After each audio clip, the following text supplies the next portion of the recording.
Hello, hi, good afternoon, everyone.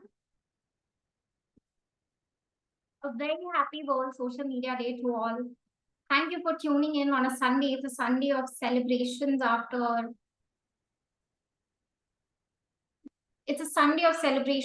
Team India's historic win at the ICC T20 World Cup.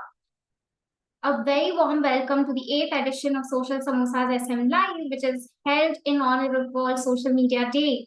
It's an exciting day for us as we gather to celebrate the platform that is the lifeblood of our very existence, social media.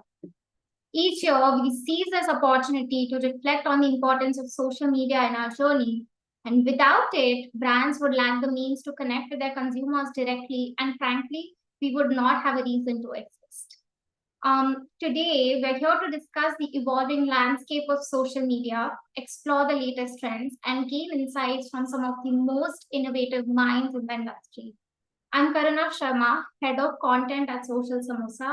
I'll be your host for the day. And since it is World Social Media Day, how can we not be live on social media? We're also simulcasting on LinkedIn, YouTube, Facebook, and apps. And you can interact by tagging us or using hashtag SMLive. Now, without further ado, let's kickstart our first session. With that, I would like to welcome Mr. Hitesh Rajbani, CEO, Social Samosa Network, as he gets into a chat with Saugato Bhowmik, Director, CPG D2C Auto at Meta, about building an iconic brand in the age of digital. In an era where attention spans are dwindling, establishing a brand's presence and building an iconic identity, especially from a D2C startup, is a formidable challenge. Mr. Bhowmik here will share valuable tips and strategies on how to navigate these challenges successfully. Hello, Saugata. Hi. Hi, hi, how are you, Karuna? Nice I'm to meet you. Thank you for having me. Thank you for joining us on a Sunday. Thank you. Over to you, Hitesh. Hi, Tesh.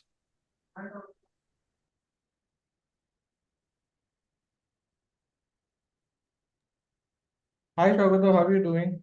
I'm good, Hitesh. Thank you for having me. So like Karuna said, thank you. Thanks a lot for doing this on a Sunday. Even we had our own apprehensions that in this new normal of 2024 there'll be like enough people to join this. But thankfully, I think it's thanks to you and the audience here who've been kind enough to join us today. Happy Social Media Day, Saugato. And I hope you It's had a good to you. like watching the match last night and you're still in that awe of India winning the T20 World Cup.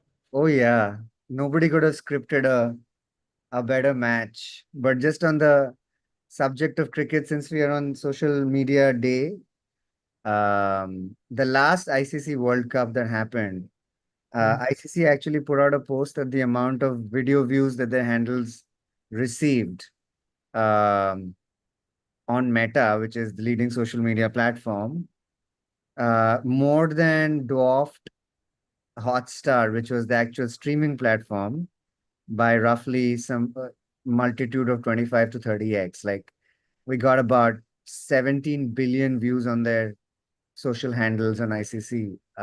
So I was reminded last night when I was watching with my friends that it's the power of social media that even amplifies the reach and scale and impact of massive tentpoles like cricket and the kind of iconic victory, historic victory we had yesterday. You saw what happened on social media right Right. out and right after. Right. And I mean, like, so even at 3 in the night, I saw, like, say, Hardik Pandya's post went live at 3 in the night. And like in the first few minutes itself, it had like lakhs of likes and then obviously millions of views were recorded. Even the kind of content that we curated on Social Samosa, I saw that overnight, the kind of engagement that it got was much higher than usual that we get. Yeah, yeah. Right. So, Shukla, I'll like dive into the topic for our discussion today, and I want to understand from you. So, we spoke about like how, like even brands like say ICC is, in my opinion, is a brand, and they've got so much pull in the current times. It was not identified as a brand prior to digital. So, and brand building has like kind of evolved over the last what 20, 30 years from like TV where it took like years to set up or to make a brand, and then we came into this era of digital where brands are built and born on social.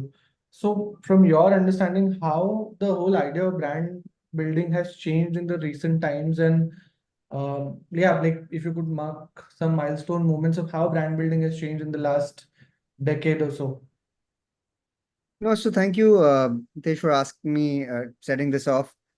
I actually would like to share with the audience that I come from the era of brand building, and it's been about 22 years of having a career in marketing, and a lot of that was in FMCG and some in media, and now at Meta, I get to sit at the intersection of many other industries and marketing. I'll tell you, the principles of brand building brands have not changed. Right. What's changed is the consumer. What's changed is the consumer habit. I don't know if any of you realize that the most fundamental repetitive shift that we are making, or rather the habit that we have today in our lives, right from my daughter is 10-year old to, all the way till I look at my mother, who's, on the higher side of the 70s, and everybody in between. Most fundamental habit change for everybody is we are scrolling. We are scrolling all day. It's now become something we don't even realize we are doing, right? And at the heart of that scroll is the mobile phone. And we all understand the revolution that Geo and other telecom providers have created in India, and the intersection of cheapest data, cheap handphones, most internet penetrated country in the world. What that has done to the world of building brands. Where I'm going with this is, you're right. There was a time when I was growing up, and I still remember my TV ads from that day, from that time. Yeah. Whether it was Colgate, or whether it was Gold Spot, and there's some of those brands don't even exist today. Um, you know, right now where we are is we're scrolling all day long. The average number of reels and Indian scrolls is upwards of a very high double digit without even realizing it. Very high, nearing triple digit numbers, average Indian every single day, right? That gives you a sense of what has changed in the lives of the consumer. There was a time when you would be sitting on a remote. So, like I said, the principles have not changed. You still need to be salient. You still need to be meaningful. You still need to be differentiated. Those three components of building brand power, brand equity, and through that imagery, those have not changed. What's changed is the where the audience is spending their time. Um, we were working with Kantar, and Kantar is one of the recognized industry first leading organizations for measurement of audience habits, brand building, impact, mind measures, movement, penetration, so on and so forth, time spent by every media channel. It's no shock, but it's interesting to see the numbers across the board on audiences and across the board on demographics. When I say demographics, I meant NCCS, top towns, top 8 metros, below 1 lakh below 10 lakh population towns. Those are the demographics I'm referring to.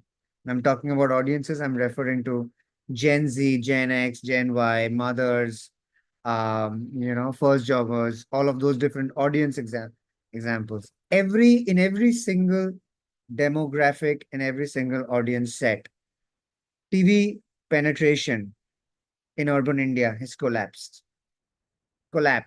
Some more gradual, some more rapid. Like in Gen Z, rapid, obviously. But even in small town India, amongst mothers, young mothers, um, amongst NCCS, BNC, you would imagine that some of this would be happening in the higher NCCS or in only top metros. No, that was 5 years ago. The inflection of social media and internet has come and already gone. We are past the inflection stage. Now, in parts of India, Meta is larger than TV in terms of just sheer reach. Beyond reach, the time spent by audiences such as us across India, and when I say us, I don't mean Mumbai, Delhi, Bangalore, Hyderabad, top metros. I mean small town India, tier 2, tier 3 India.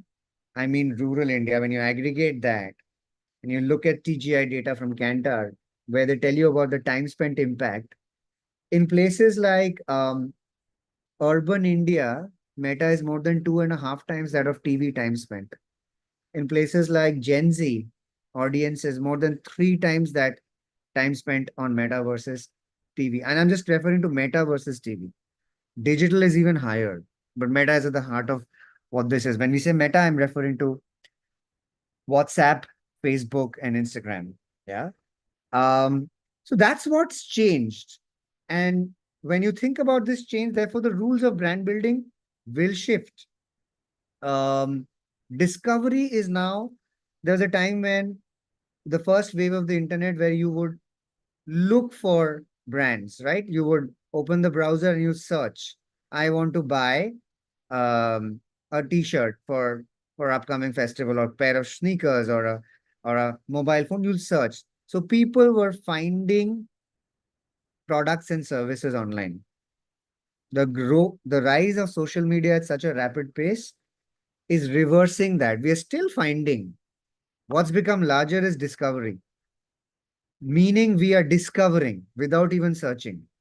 When we spend time on Facebook and Instagram, we are natively, innately discovering. So some of our data and research with teams like GWI tell us that, 3 out of 4 beauty consumers discovered their beauty and fashion choices on social media, and 90% of this is happening on meta platforms.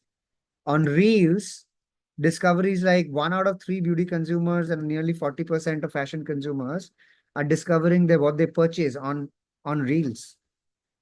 So now products and services are discovering people and not the other way around. And discovery commerce has become much larger. So the rules of media reach are changing. The rules of creative are changing. The rules of measurement are changing. What's not changing, I keep going back, is that you still have to build salience, still have to build meaningfulness, still have to build distinct brand assets and differentiate yourself and build equity. Just that it's shifted from where it used to happen from TV now to social media and online channels.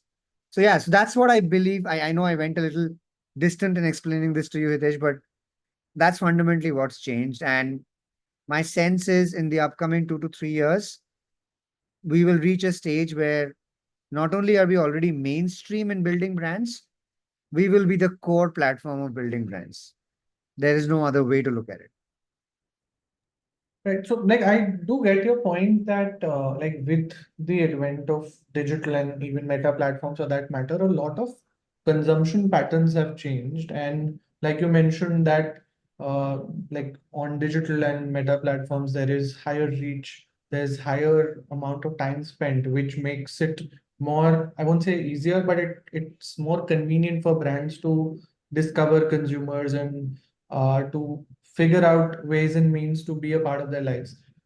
But like, is that like, are these numbers or this change in consumption flowing through even in marketing boardrooms? And like, what does it mean for the digital economy as a whole? When I say what does it mean, like not just for brands, but even for consumers and for creators who are out there, what does this mean? Oh, the meaning for this is very profound, Hitesh. I mean, just to give you a sense of what's happening, we are a 16 to 17 billion dollar advertising industry in India. Let's say about 1,10,000 crores of advertising revenue in India. Digital surpassed that in 2023 as per official status from the media agencies like, TYNY, Pitch Madison, Dentsu report, Mindshare reports, all of it. What truly happened was the the digital revenues, ad revenues became larger than TV, print, and traditional media more than 2 years before that. So I'm talking of 2021 through the COVID period. Now, when we talk about boardrooms, there is absolutely zero doubt about where everybody's shifting. So even as um, ad revenues continue to grow at about, let's say, 5 to 7, 5 to 8%, depending on which industry you're looking at, digital ad revenues are shifting and growing at upwards of 15 to 20%, again, depending on which industry you're looking at. So the boardrooms have recognized, but more than the boardrooms, this change is flowing through the entire ecosystem of brand managers, media agencies, creative agencies. The whole ecosystem has now and recognized and is now changing the way they're building creative, changing the way they're planning their media, they're planning reach, they're planning frequency, the way they're approaching the entire funnel, how they're leveraging reels, creators. So it's very profound. If you look at FMCG, which is, say, the bellwether of um, all industries. We always say FMCG is the largest industry. And I'll talk a little bit about FMCG because one of the one of my responsibilities at Meta is to lead the FMCG business. Um, it's the largest ad business or the largest industry with the largest adex in the country, about let's say 32,000 odd crores. And digital is already 15,000 crores out of that. This is to be a TV first only industry. TV followed by rural marketing and rural outreach programs. When I was starting my career in FMCG, when I started off with Dabur, very fond memories, and then I joined Hindustan Lever, that's what it was. Today, nearly half of that business is on digital and continues to grow. And what's clear in FMCG is they believe in the power of video, and they've believed in the power of TV over the decades. They still do. And I'm not taking any role away from TV, but the role of online video now, which is a much shorter duration online video, say Reels, which is now center stage, where people are spending more than 3 times that time spent on TV, is being spent on Reels. It's now the center stage video format. So for FMCG, for example, they are completely seized of the need on how do you leverage Reels and short form video platforms such as Reels and creators on Reels in order to build brand. This is very different from when they were building a TVC for 30 seconds and they spent 6 months building the script, producing it, testing it, and then building this massive media plan around that one TVC. And what I'm seeing now, and I get first-hand view, is there are all kinds of brands which are taking the TVC and optimizing it and changing it for reels and feed and stories. And then there are brands who are scripting original stories for reels, where 10 seconds is your currency, is your time, is your real estate. In those 10 seconds, how do you tell the same brand story with a very similar tone and voice, but in a different way, so that you don't have the luxury of 30 seconds. You don't have the luxury of 20 seconds, but you have the attention of the audience in that 10 seconds and the 6 seconds. That's what brands are gearing up for. That's what creative agencies are gearing up for. Media agencies are now making reels and such platforms like Meta central to their media plan, because that's how you're getting the reach.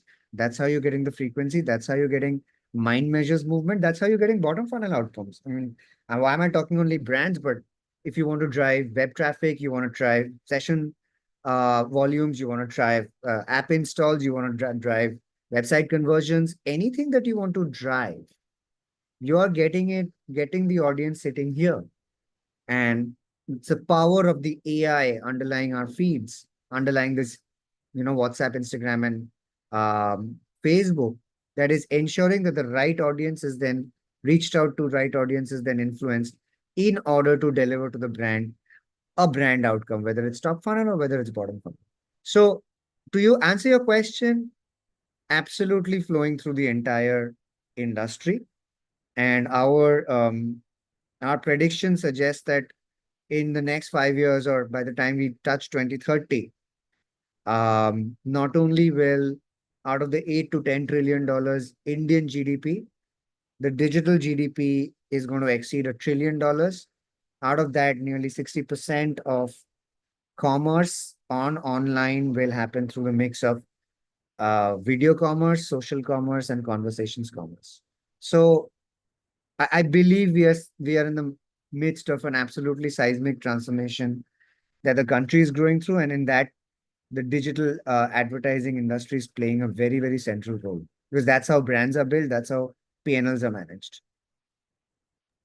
Absolutely. And I think, like you rightly said, I mean, digital is no more like a and like I know or as an and or an experimental medium. It's become like very When I was a brand central. manager, Hitesh, it used to be called non-traditional media.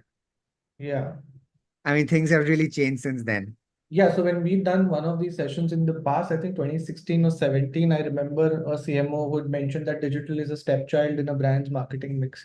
And that really stuck with me back then. And I think now it's become Should like go a, back to that CMO now, yeah, like again. right, right. So, like I do get the point that digital is dominating the advertising and marketing industry in that sense, and I think it's be also because that it's a huge leveler. It gives access to opportunities and decentralizes a lot of things which were not accessible to smaller brands or even newer businesses. So, in my opinion, digital has leveled the playing field for a lot of businesses out there. Yeah. Like you said that there is access to creating reels for 10 seconds, even like a low produced video usually could work on meta platforms. Even like earlier, what you said that about 6 months it would used to take to build a TVC and then do media plans around it. But in today's day and age, a brand can think on their feet, produce something in the moment, and then leverage it or maximize outcomes out of it. Yeah. So in this whole paradigm of attention being accessible or attention being open to everyone, do you think that there is a lot of clutter also that has come into play and which makes it more difficult as well? There is access, obviously, there is accessibility, but at the same time, the clutter which brands used to face during the era of TV Hmm. versus the clutter they are facing right now. Do you see that clutter growing? And in that clutter now, how do brands stand out? Like, how do they break through the clutter as the conventional adage goes? Hitesh, I'll answer this I have, so stay with me, a little bit of a long answer, but I'll try and simplify this. The clutter was always there. Yeah. Earlier there were 300 TV channels coming in your bouquet. The clutter was always there, right? I would say actually with the advent of social media platforms such as Facebook, Instagram, WhatsApp, and many others who are fueled by AI, the accuracy of what we consume today, the personalization, the relatability is far greater than what used to be one appointment viewing TV platform, everybody in the family watching. Where am I going with this? My feed and my stories and my reels content is mine. Hitesh, yours is yours. It's hyper personalization at the scale of one. For the 4 billion humans on this planet who are on meta platforms, each of them have their own feed, which means that in their heads, it's not cluttered. They're not having to go through the clutter. They are actually viewing what they like viewing, what they enjoy, right? Our role is to understand how do we leverage as a brand.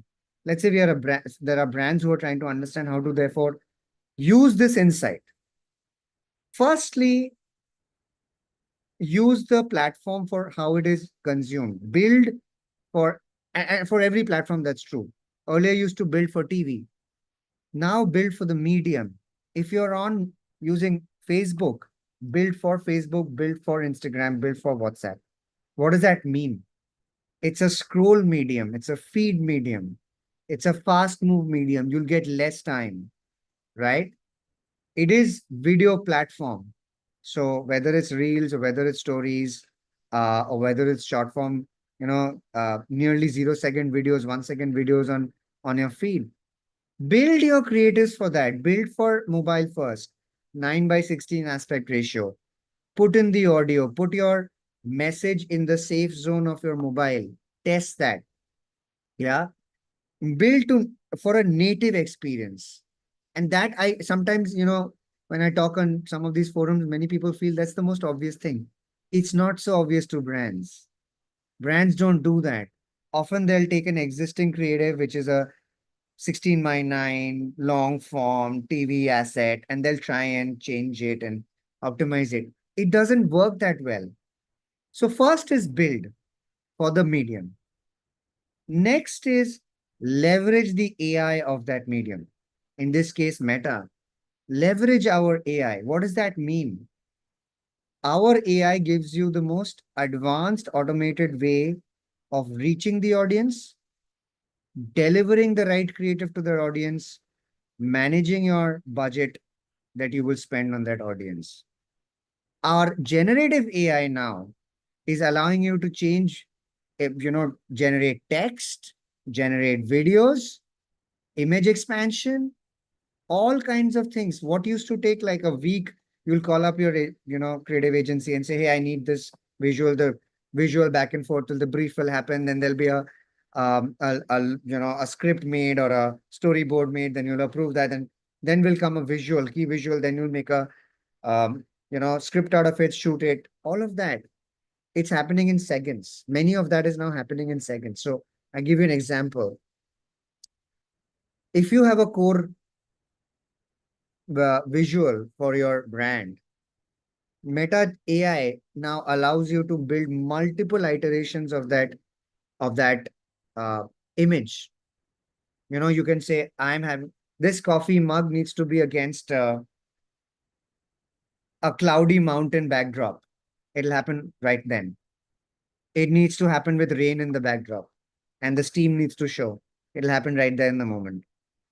Leverage our AI tools for both creative and for audiences, and to reach and to deliver the outcome you want to deliver. Our studies show us, and when you do this superpower mixture of generation as well as media reach using automation, sometimes we deliver upwards of 30%, 28 to 30% reduction in cost per action, and 9 to 10% increase in incremental reach.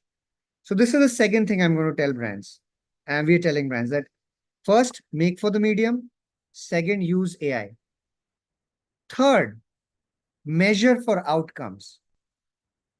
We're no longer in the TV era. Gone are the days when you can, input efficiency metrics like cost per view, cost per completed view, cost per in target reach. You can still use it as a guidance. Right now, check for, did your brand measure move? Did your awareness move? Did your ad recall move? Did your intent to buy move? Our platforms give you those tools to measure. If you don't want to use our tools, go third party. I'll give you an example, and this is my most favorite part of my job. Kantar, which is India's leading, measurement agency, did a meta study, not meta as in meta, but a meta study of 90 cross media studies they have done in the last 5 years across different industries and brands. 90 across FMCG, auto, financial services, beauty, fashion, so much and so forth.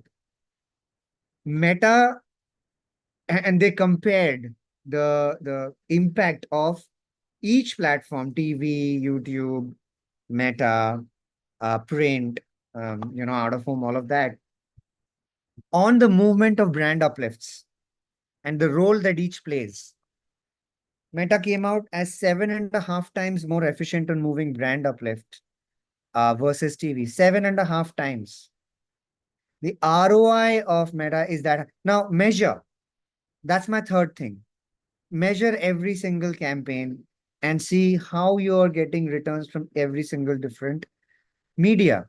That's how I would request all the brands to work. So, and there are many different measurement tools. If you don't want to invest in long duration, intense cross media MMMs, now there are automated ways of testing marketing mix modeling. We just launched our Robin tool, which is where smaller, younger D2C brands trying to build a business directly on Meta can actually leverage the tool to track sales ROI for all their platforms that they're investing on without doing a very heavy lift study with a third party, let's say like a Nielsen or somebody else. So measure is the third part, I would say. Right. I think so. Speaking of D2C brands, I know we spoke a lot about FMCG brands, but from a D2C brand perspective, I've seen, and this is even the ones, probably the brands which are very active on Shark Tank as well. And like even when we speak to the ones like the brands that we know of in D2C, they say that Meta has been a huge driver in their business through and through. But these D2C brands tend to forget probably the sense of brand building. So there are times when they'll be very heavy on performance and like from a launch phase or like at some point in time they do scales using performance, but in general over time they like just vanish off the feeds. Like, and I've seen that over the last 3 4 years that there are some brands which are very heavy on spends and I could see them on Meta, but now I don't even see them on my feed whether I'm following them organically or not. So what are your tips for D2C brands on how do they build a brand sustainability and like how do they find that balance between brand and performance on digital and even Meta platforms for that matter? So look, digital brands and D2C, direct to consumer brands who are using digital as the first channel to build their business. I think they all understand the role that Meta is playing in their lives. They find their first audiences here. Given the fact that Meta is a completely 100% logged in ecosystem and our reach is massive and our ROI is so high. Also, our you know, accuracy of delivery is next to nobody. I mean, it's second to none in the entire industry. I think the D2C world understands the role of Meta. Where I feel they can do a little bit better is stay always on. Now, I think it's a difficult challenge at times. I know it's easier said than done. Funding, revenues, budgets are all real life, pragmatic, practical constraints. And I understand that sometimes things go up and down. What I do feel is trying to not get seduced by massive tent poles, massive spikes, but being very disciplined, always on, and then leveraging a very well planned sales calendar, which we see a lot of our D2C brands doing. And then leveraging each platform in the way that they're meant to be. Like I spoke about it in the last question, build for Meta, build the right creative, build the right tools, build the right, allow the system to be automated and reach the right audiences. So increase efficiency, increase profitability, and then start increasing spends on mid funnel and top funnel as you start increasing. See, the first stage, earliest stage, the 0 to 1 stage, where you need the first 10,000, 20,000, 30,000 customers, you'll find even without classical brand building. You'll find the early adopters. It's after that, then you need to start building a little bit more brand comprehension, proposition understanding, benefit understanding. All of that can be built through, a little bit more focus on going mid funnel, ensuring trials, ensuring website traffic, ensuring using creators to build a little bit more deeper understanding and intention and consideration. And then as you start to become larger, you've crossed your first million unique customers. And that's how a Mama kind of brand expanded. Then you really start improving the size of your funnel at the top end, keep bringing more people in. Then you're going headlong into competition with the larger established traditional beauty brands, for example, or fashion brands or food brands, for example. That's when you need to use Meta for its full funnel, top funnel discovery. Then you start allowing the AI to reach out to people where the AI believes this is a person who will in future want to buy a product from you. I'll give you an example. I mean, uh, there are now 30% on Facebook, of 30% of the content you're seeing is now AI recommended. So let the AI do its trick. On Instagram, 50% of the video content you're consuming is AI recommended, right? It's no longer what you just followed or who you are connected to on social media. It's AI's understanding your behavior and giving you more. I mean, I love dogs, I love traveling, I love armed forces, I love politics. I'm constantly getting new recommendations on these some of these topics. Constantly to follow this creator, follow that business, follow this group, right? So get into that phase when you started to become big. When I'm referring to big, I'm saying a Mama Earth, Wow Skin Science, Bella Vita, so many Snitch, so many brands which have built themselves on digital first.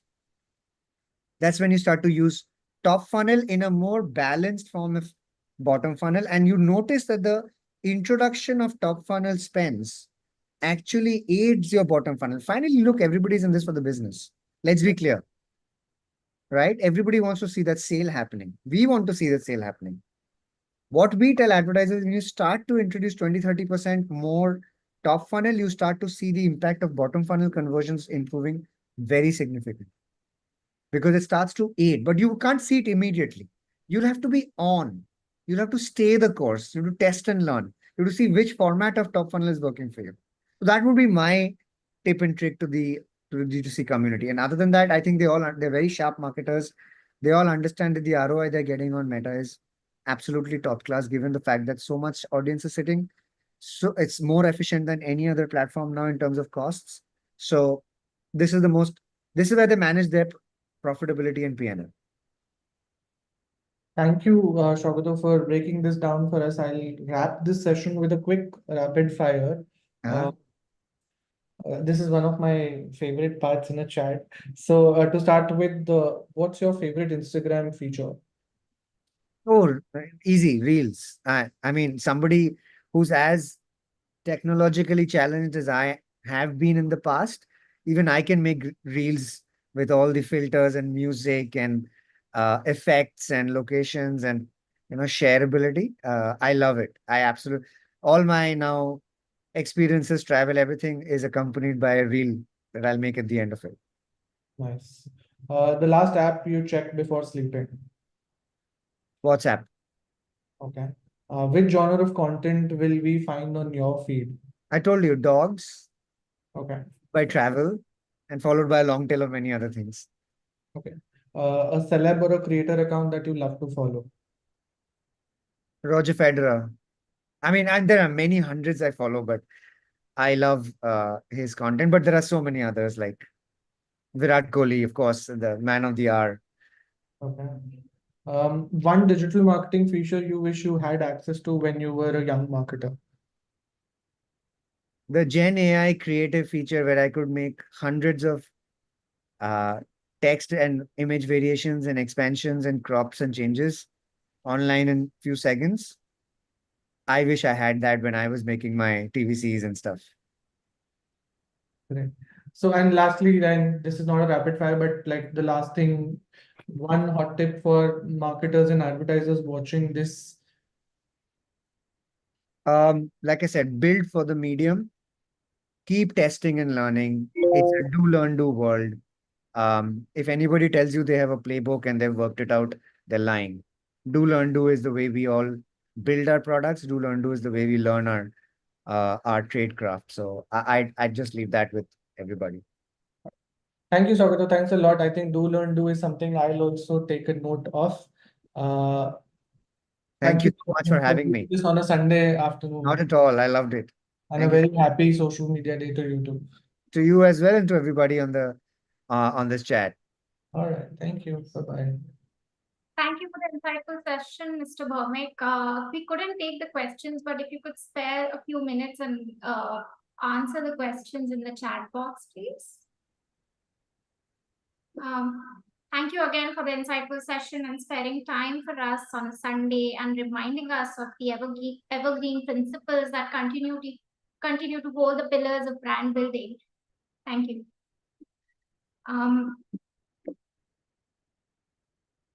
With that, we move on to our next session, and now that we've discussed how to build a brand, we have a strategist with us with a knack for simplifying complex ideas.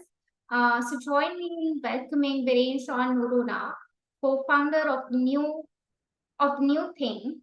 He will speak on the strategy lie, the only 4 questions your strategy should answer. In this thought-provoking session, Viren will be sharing tips for marketeers looking to plan their social media strategy. Hey folks, thank you for joining me on Sunday, especially everybody who's hungover after all the celebrating yesterday. Happy social media day to you guys. I am just going to share my screen. Let me know if you guys can see it.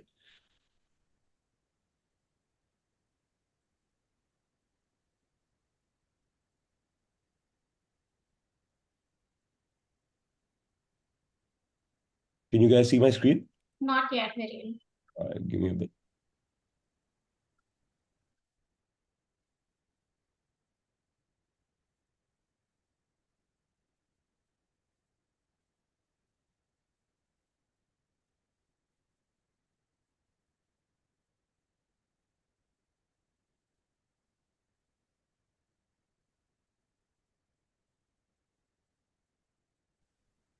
How about now? Yes, I can see your screen now. All right. Okay, over to you, Viren. Thank you. Thank you so much.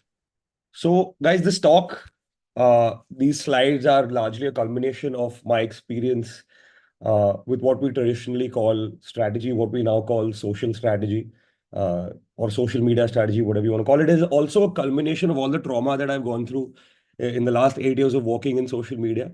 Having worked for the last 8 years, I was previously the head of social for brands like Tinder, then Swiggy, and then, of course, started my own thing called The New Thing.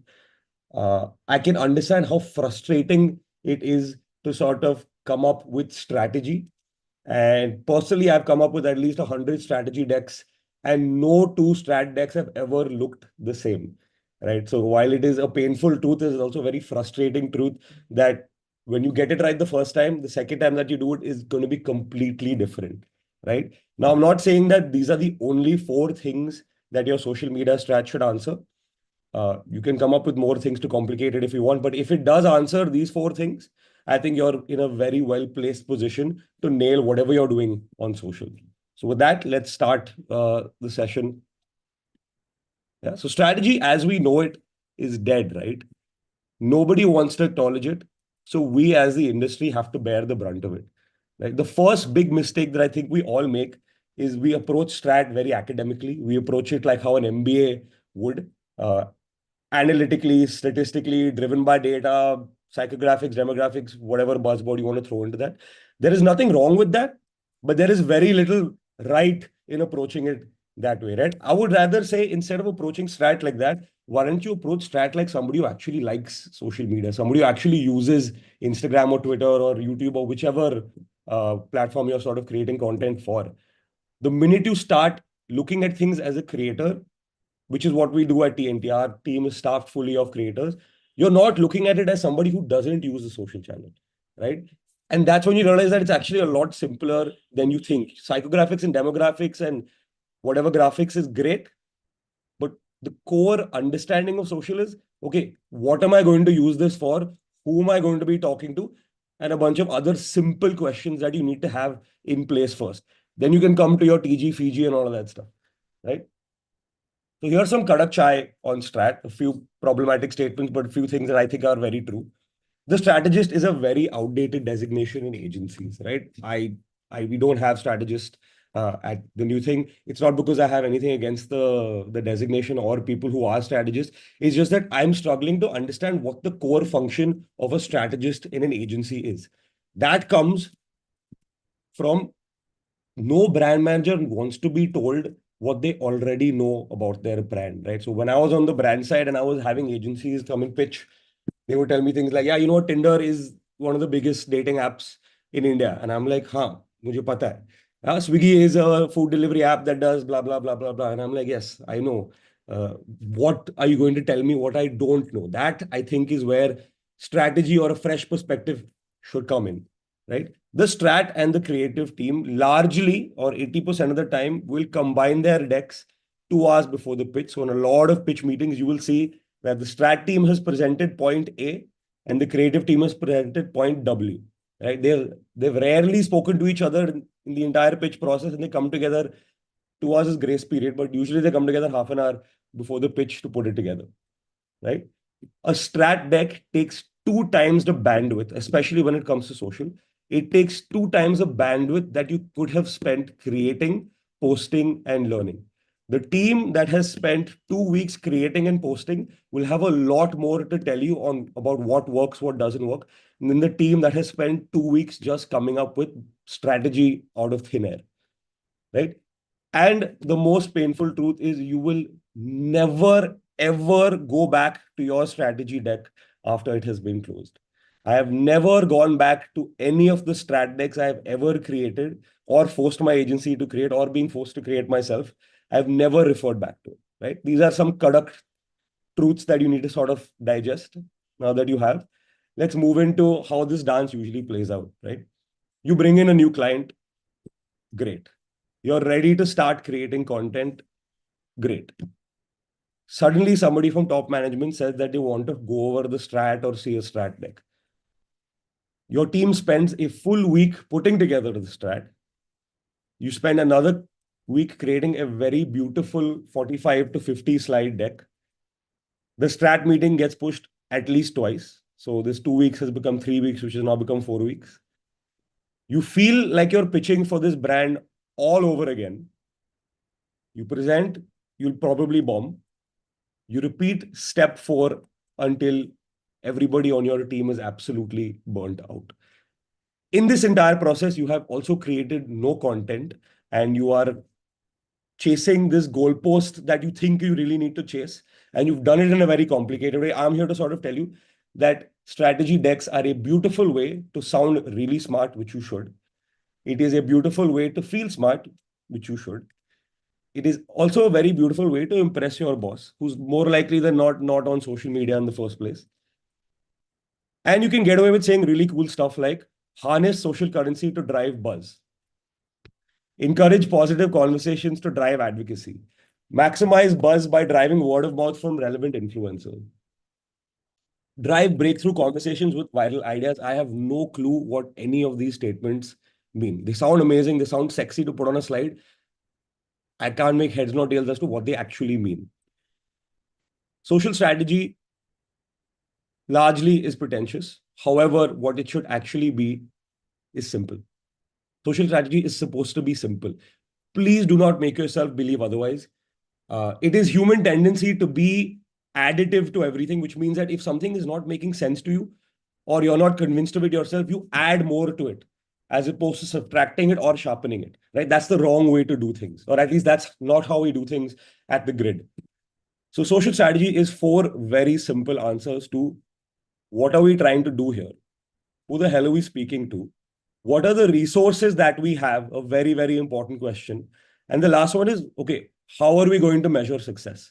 If you answer the first one, the fourth one is a very obvious answer, right? If you have a clear understanding of the second one, your content strategy is already in place. If you have a firm grasp of the third one, and you're able to sort of present that to your clients or brand or team, whether you're an internal team or whether you're an agency pitching to a brand, you will have a clear understanding of how you're going to go about achieving goal number 1, right? So number 1 is what are we trying to accomplish, right? Goals are absolutely not obvious. They are not a given. If you work in a social media team or you run a social media team or you run an agency or you're a brand manager that leads an in-house content team, please ask every single person on your team a simple question, which is what are we trying to accomplish with this page? I guarantee you 75 to 80% of your team will have a different answer to this basic question, right? That's a problem. When everybody is chasing a different kind of goalpost, we're all creating in different latitudes, right? That is a problem. Bad goals sound like great goals. Be the best pop culture brand on social. Wow. How? Be the best page on social for X category of content, dating, food, humor, jo bhi hai. Spark conversations that lead to brand love. Engage our audience with viral shareable content. All statements we've seen before, again, they sound like great goals, but they're actually bad goals. Be the best pop culture brand on social. For that, you have to be on the same page about what it means to be a pop culture brand. And good luck trying to define one genre of pop culture in 2024. Hats off to you if you can do it. What does it mean to be the best brand on social? Right? There are two different variables in your own statement. Be the best page on social for X content, whatever dating. Let's take dating as an example. What is your definition of the best page on social for dating? Everybody on this call will have a different answer. Right? For some people, it's just shitting on exes. For some people, it is insightful content when it comes to dating. For some people, it's just content where somebody has caught their spouses cheating. For some people, it's just trashy reality content. Right? What is your definition of the best page on social for X content? Great goals sound like very simple goals. In fact, the minute you have a simple goal, you already know what you need to do to sort of achieve it. So, for example, if we're trying to grow our followers from 10,000 to 15,000, you already have a fair understanding of what you need to do to bloody get there. We're trying to create shareable content. You already know that the most core metric for you on your page is shareable content, right? We want to get social samosa mentions. This can absolutely be your strategy. I'm not saying it just because we're on a social samosa call, but you know that, okay, if this is my goal, I need to be on top of my moment marketing and topical marketing and moment marketing, right? We want to get earned media mentions via content. You want to get those headlines where people are talking about your brand, it's seemingly viral, vagera, vagera. You know that that's what you want to achieve. That's exactly what you're measuring, which is earned media. Be the best pop culture brand on social. Be the best page on social for X content. Spark conversations that lead to brand love. How are you going to go about doing these things? And let me ask you a very simple question. Are you going to be able to do this in 6 months? Absolutely not. But can you do what's on the right in a shorter amount of time? Absolutely. You already know what to do once you've read these goals. Right? So if you don't know what you're setting out to do, how the hell are you going to do it? Right? It's impossible. If it sounds too simple, especially when it comes to social, it's probably the right thing to do. Focus on one thing, not all of it. Please focus on one thing at a time, not all of it. Multitasking when it comes to social strategy is just an excuse to do badly at everything. Focus on one thing and absolutely nail that, please. Not every part of your brand should make it to social. It's a bitter truth, but at TNT, we always say it's not about what your brand wants to say. It's about what people are saying in your category. It's what people are saying about a brand like you on social. That is your starting point. Not every single part of your brand should make it to social. Simple and logical is always easier to defend than conflated and complex. We've been in a lot of meetings where when we're asked a simple question, we're unable to defend our strat because we know that hey, मैं fake रहा हूँ, right? मैं बेच रहा हूँ. I'm not convinced of what I'm saying. I cannot defend this.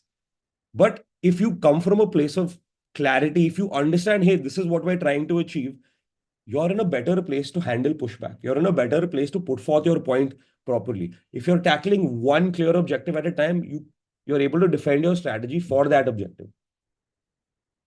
Right? Number two, who are we trying to reach? When you try to speak to everyone, you speak to no one. But especially on social, how do you target an audience when you have no control who your content goes to, right? Unlike traditional media, organic social will not let you target a specific audience. And we all know what happens when you boost Instagram posts and stuff. You see the kind of engagement that you guys don't need to sort of explain that. But for example, if I wanted to reach business people back in the day, I'd put my print ad in a Forbes or an Economic Times or whatever. If I wanted to reach a more fashion-driven audience, I'll put it in a Vogue or a GQ or whatever. Out here, when you post content on your social, you have very little control to who it is going to go to, right? How do you target an audience when you have no control who your content goes to? One, you let them find you. And here's a good example of that. It's very clear who this ad is trying to talk to. Now, you continue to put yourself out there and wait for your audience to sort of come to you. Or you call out who you want to talk to on social. So the Swiggy content piece is obviously talking to people in Bangalore, right? And at Swiggy and at Flipkart as well, we knew that if we had more Bangalore-centric content, it's going to bang a lot more than if it was just generic content. That is just the audience that we've managed to collect over the last couple of years. If you guys don't follow Crumble Pakistan, please follow Crumble Pakistan. Ryanair is notorious for directly talking to the people who are absolutely unhappy with their service in the first place. They're unapologetic about it, but this specific piece of content is talking to Dublin Airport passengers.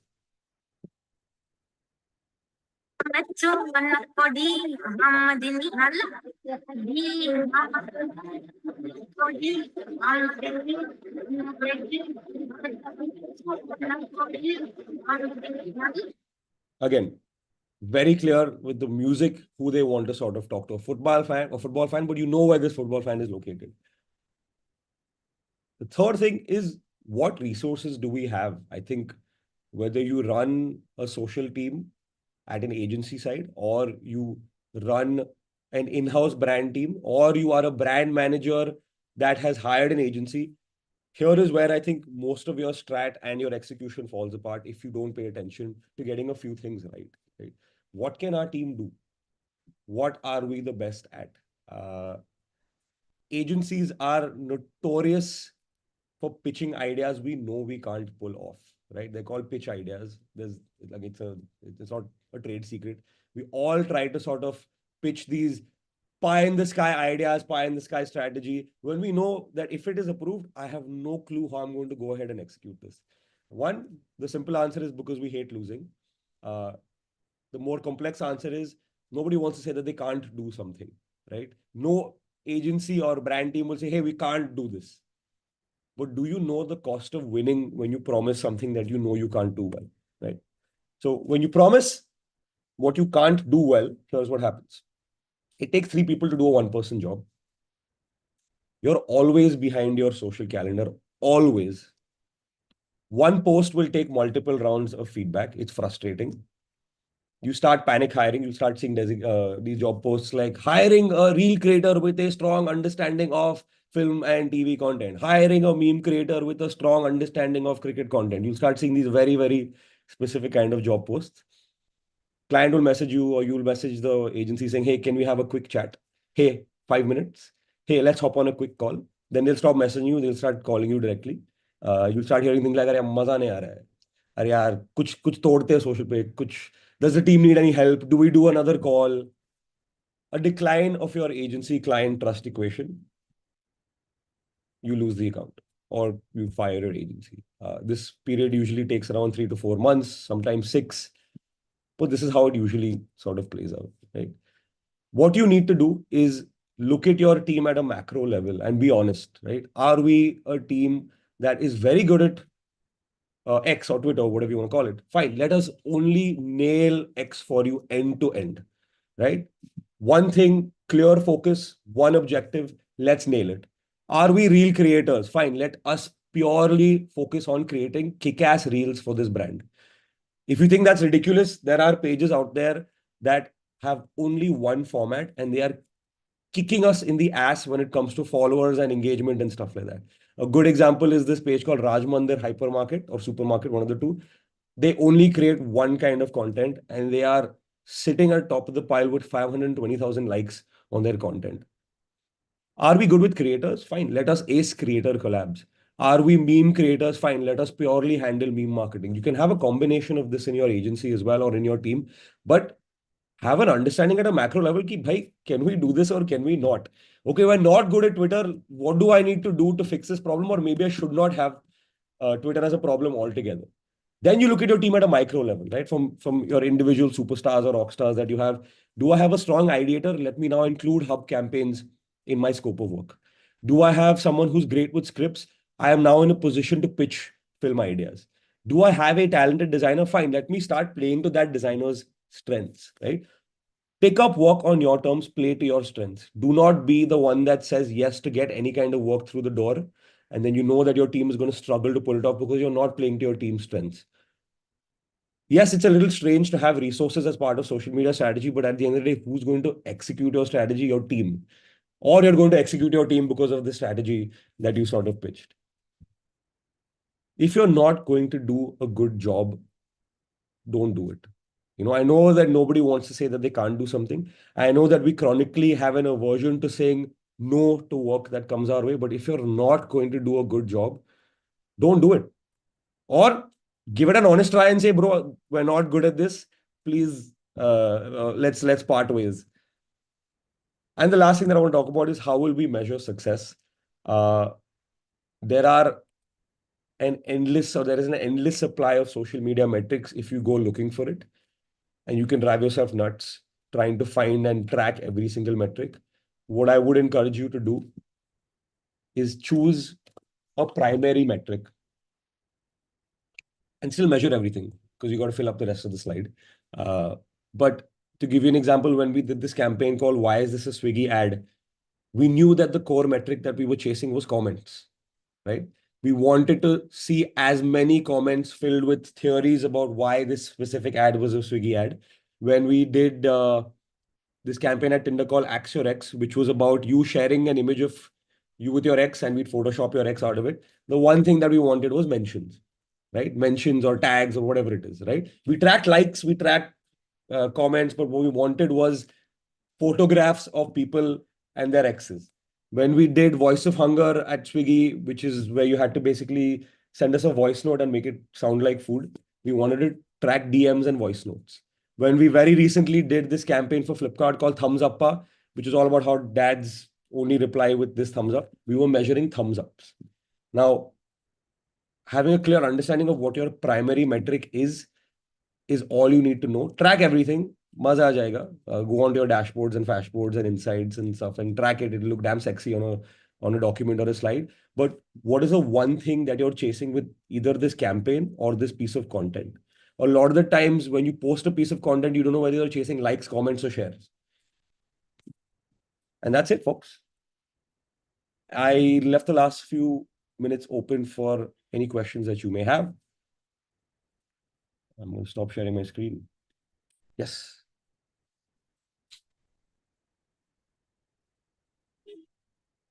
Oh, yeah. Hashtag relatable content. That's what we do. What are some common pitfalls to avoid when building a digital brand? I think when you're building a brand, right? And I go back to what I said, which is it's human tendency to be additive to a problem as opposed to subtracting, especially when it comes to social. Less is more, right? Your job is to put out content, learn from it, and then adjust your strategy. Not spend 3 weeks talking about the kind of content you want to put out, then put it out, then realize that it is not working, then spend another 3 weeks trying to figure it out again, right? How do agencies who don't have bigger brands convince smaller brands to go for less content, but good content works in the long run? I mean, that depends on how good you're able to convince them. And of course, it depends on how much your client is going to sort of buy into your strategy of less is more. Which software did you make this presentation on? Shout out to Alex from my team. She made this presentation in one day. It's beautiful. Thanks, Alex, if you're listening or wherever you are. How do I convince my bosses and seniors who don't understand this that we need to do better by our clients? It's an industry pandemic that you need to crowd your scope of work with deliverables to justify the cost that you sort of charge them. It's unfortunate. At TNT, we have a very strict policy of absolutely not doing 30 posts a month. I don't know why 30 posts a month was a thing to begin with in the first place, but even if you're able to nail your content in 15 posts to 12 posts, if you know what you're doing on your page, whether you're posting 30 times or 100 times is irrelevant. Yeah, kudos, Alex, man. Kudos, Alex. What are the KPIs for a strategist? I think you might have joined the talk a little late. But I think for a strategist, it's very important to make sure that your team has the same answer for the 4 questions that I just spoke about, which is what are you trying to accomplish? Who are you talking to? What are the resources that we have on the team and what are we measuring?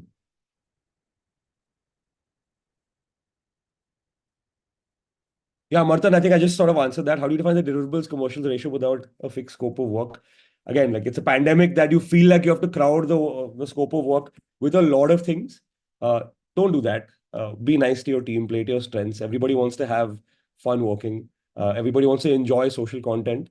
I know we call it Happy Social Media Day, but happy and social media are two words that seldom make it in the same sentence. You fix this problem from the inside out, folks. How frequently should a brand social strategy be updated? Well, the fun way to answer that question is that businesses look at things in quarters. And at the end of each quarter, there is a deck that needs to be presented. And largely, the urge to have something different presented on that deck comes from a place of you have to show growth or have to show change. But my thing is, if your strategy is working for you, why do you want to tamper with it? Like if it ain't broke, don't fix it. Which social media platform should one focus on? I think the first thing that you need to sort of think about is what parts of my brand should make it to social. Not every part of your brand should make it to social. In fact, let me just pull up an example for you guys. Have you all heard of a brand called 7-Eleven? If you have not, let me just tell you exactly what 7-Eleven is. It is like your Metro chemist, right? It's a 24-hour convenience store. They serve these really big slushies. And usually they're frequented by people who are stoned at 2 a.m. in the morning looking for like snacks and stuff. Here's what 7-Eleven looks like on Instagram. Celebrities, supercars, and high-end photography. Why? Because 7-Eleven is also frequented by uber rich young urban people who come in the sexiest cars and just park outside 7-Eleven doing donuts and chilling and stuff like that, and celebrities as well. That is the aspect of their brand that they chose to take to social. Right? To your question of how much should a brand strategy be updated, there is this wonderful page called Rajmandar Hypermarket that just posts one kind of content format every day. Real juice एक के साथ दो free.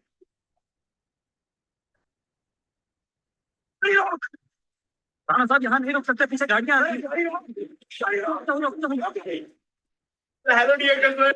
Hello my dear. OYO Maggi एक के साथ 5 free सिर्फ राज मंदिर में सिर्फ. If it ain't broke, don't fix it, folks. And if you're going to live and die with each social media post, then good luck to you, because whether we were at Swiggy or at Tinder or even any of the brands that we are on, this is your graph. 100 likes on one day, 100,000 likes the next, 50 likes one day, 3,000 likes the next. The good part about is that 3 weeks from now, you're going to forget what you posted in that week, right? Nobody goes back and looks at it. Your job is to continue to post and continue to learn.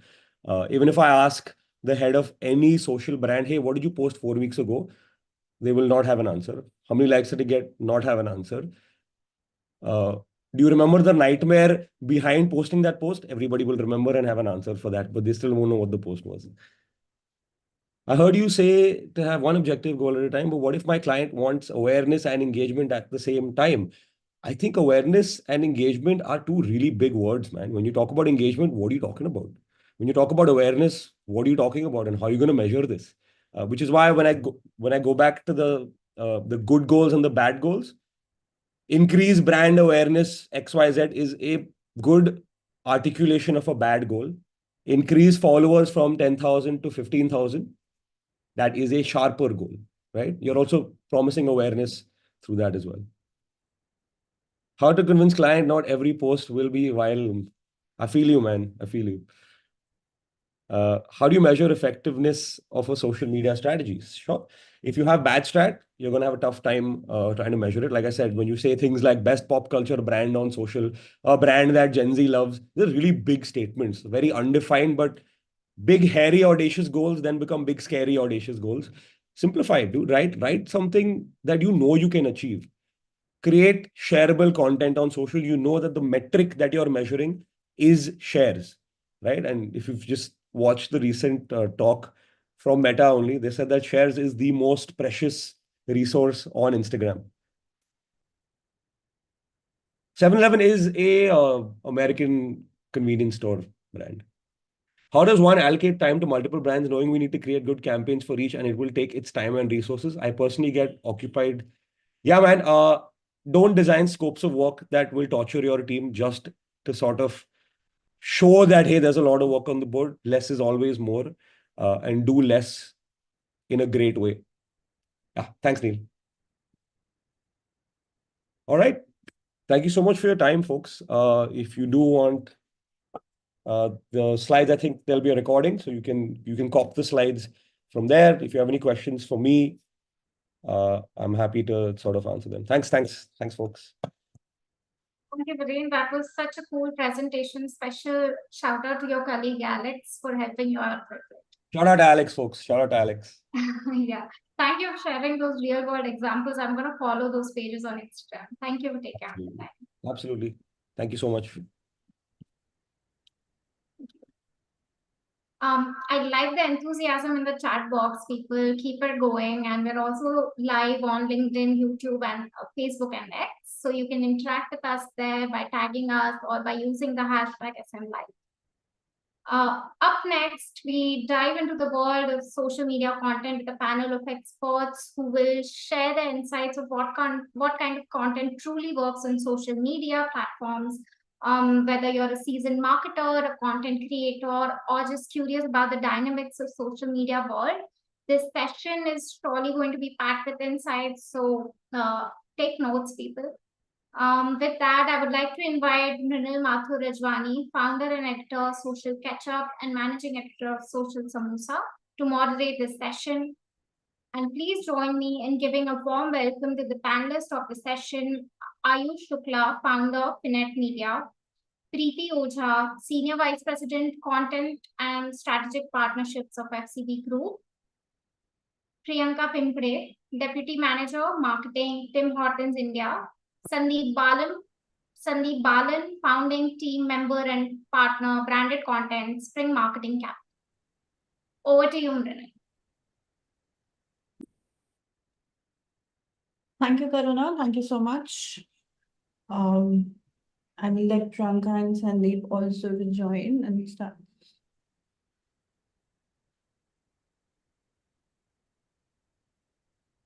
Okay, hi, welcome to social media. SMLive Social Media Day is here. We are here to celebrate, and I've been given this responsibility to ask that big question of what kind of content works on social media. And before we get into the discussion, I would really want to ask, and it's a very quick yes and no from you all. Do we know that what works on social media? Is there any possibility that we can figure it out? That yes, this will work. Any piece of content we look and we say that, okay, this is going to work. This is going to be viral content. Yeah, you can if you are Mark Zuckerberg. Okay, jokes apart, in a world where social media landscape is evolving every day as we speak, every year when we go back and we plan, we see there's so much that has evolved all this while. I want to understand what are the key metrics that you feel that, okay, that you decide, okay, this is the piece that is going to work or on social media if you have to decide on. I think you somewhere start, right? I mean, for any brand or a marketer, right? You start somewhere, and it's extremely important to lay down what you're chasing, right? I think I was hearing Sean's session as well prior to this. And I think he rightly said it's about really focusing on what's that one thing that you want to achieve, right? If you're a brand with limited budgets, probably it's that one thing that you're chasing, right? Unless you really are someone who's chasing full funnel, has the budget, of course, social is the place. And I think it's really about starting there, right? Is it positive sentiment that you're chasing, right? Is it comments that you're chasing in form of engagement, right? So I think every brand should chase social from an objective and not just create content because you want to be present. I think I would zero in there. Sandeep, Ayush, Priyanka, do you want to add something to this? I think Preeti summed it up pretty well. I think the problem is not only the primary metric, as Viren has mentioned in the previous session, it's also that brands themselves don't know what they want from a particular piece of content. At a lot of times they'll come to us and be like, we want to launch this influencer campaign, and to ask them what is it that you are chasing, they just can't give me one answer. They'll be like, oh, we want views. Then next time they're like, oh, but conversion nahi aaya. But I'm like, you asked for views, you got views, then what's the point of conversion? So there always a battle between branding and conversion and ROI. So brands also need to ask themselves, or like agencies like us need to ask the brands, like, just one thing that you want to track, and then stick to it. Don't come back later and say that, this is not what we expected. Then what did you expect? Just that. Sandeep, you wanted to Same here. add. Yeah, I guess I completely agree with Preeti and Ayush. I guess a lot of times we complicate our own lives, right? Like when trends start defining how content should be. Like I keep hearing attention span less than a goldfish, get the brand in 3 seconds. And that kind of puts you in a wrong. The starting point becomes wrong, right? Because I've always believed that, yeah, instead of reacting to the controllables, you should look at creating content that works, that you feel has a potential to touch your consumers, and your consumers the best. Their motivations, their inspirations. Try working on that and let long form, short form define itself when you do. Because if you're creating great piece of content, users out there will make short form out of your long form. I've seen so many examples, right? Like just to give you a case just to give you an example, like 5-6 years back, I had done this instant beer mix prank, which was a 3-minute video, which was an April Fool's Day prank, where we said, okay, beer comes in a sachet, mix karo pani ke saath, 2 sachets, beer ban gaya. It was a 3-minute video. It's still circulating around April Fool's Day. Someone has made a 30-second clip out of it, which is a scientist explaining the science behind it. We have not done it as a brand. There's someone out there, and there are so many people out there. So content resonates, I guess. You don't have to be worried about it fitting into your brand coming in first 3 seconds or whatever. I guess just create content that you feel can resonate deeply with your audience. And I guess it's a hit and miss. Yeah, you have to keep at it, and that's why content is a long-term game. So yeah, that's my 2 cents. Great. And Priyanka, Yeah. I have a question, which is something related to this and something what Sandeep said. As a marketer or as a content creator, can you pick a side? Okay, this is because we were discussing about all sort of long form, short form content as well, that people are now saying that the audience's retention is reducing, and the content is important. So can a brand afford to pick a side? Or if not, then what is that right balance which brand can opt for within the long form and short form content? And why I am asking for a brand perspective and a balance here is because we've seen that, okay, initially brands were making short form content for TV. It was in an ad format, very seconds kind of thing. Then we evolved to DVCs where we had long form content. We had that liberty to even go for 10 minutes of kind of content. Now that brands are coming back to vertical videos of short form, less than a minute kind of thing. So what are your thoughts on it? So, Mrinal, the best way to answer this would be to honestly lock down your KPI, right? Before you start a campaign, and I'm taking the liberty to answer from all the brand side when Ayush was asking that we don't know what brands want. I think brands want everything. We want shares, we want engagement, we want likes, we want month-on-month follower increase, because those are the questions that we ask our agencies. Oh, great, this campaign did very well, but did the followers increase from this campaign? So to answer that question, right, brands all the time want everything. But I think that one favor that you can sort of do for your marketing strategy and for the agency and partner that you're working with is lock down the KPI right at the beginning of your marketing campaign starting.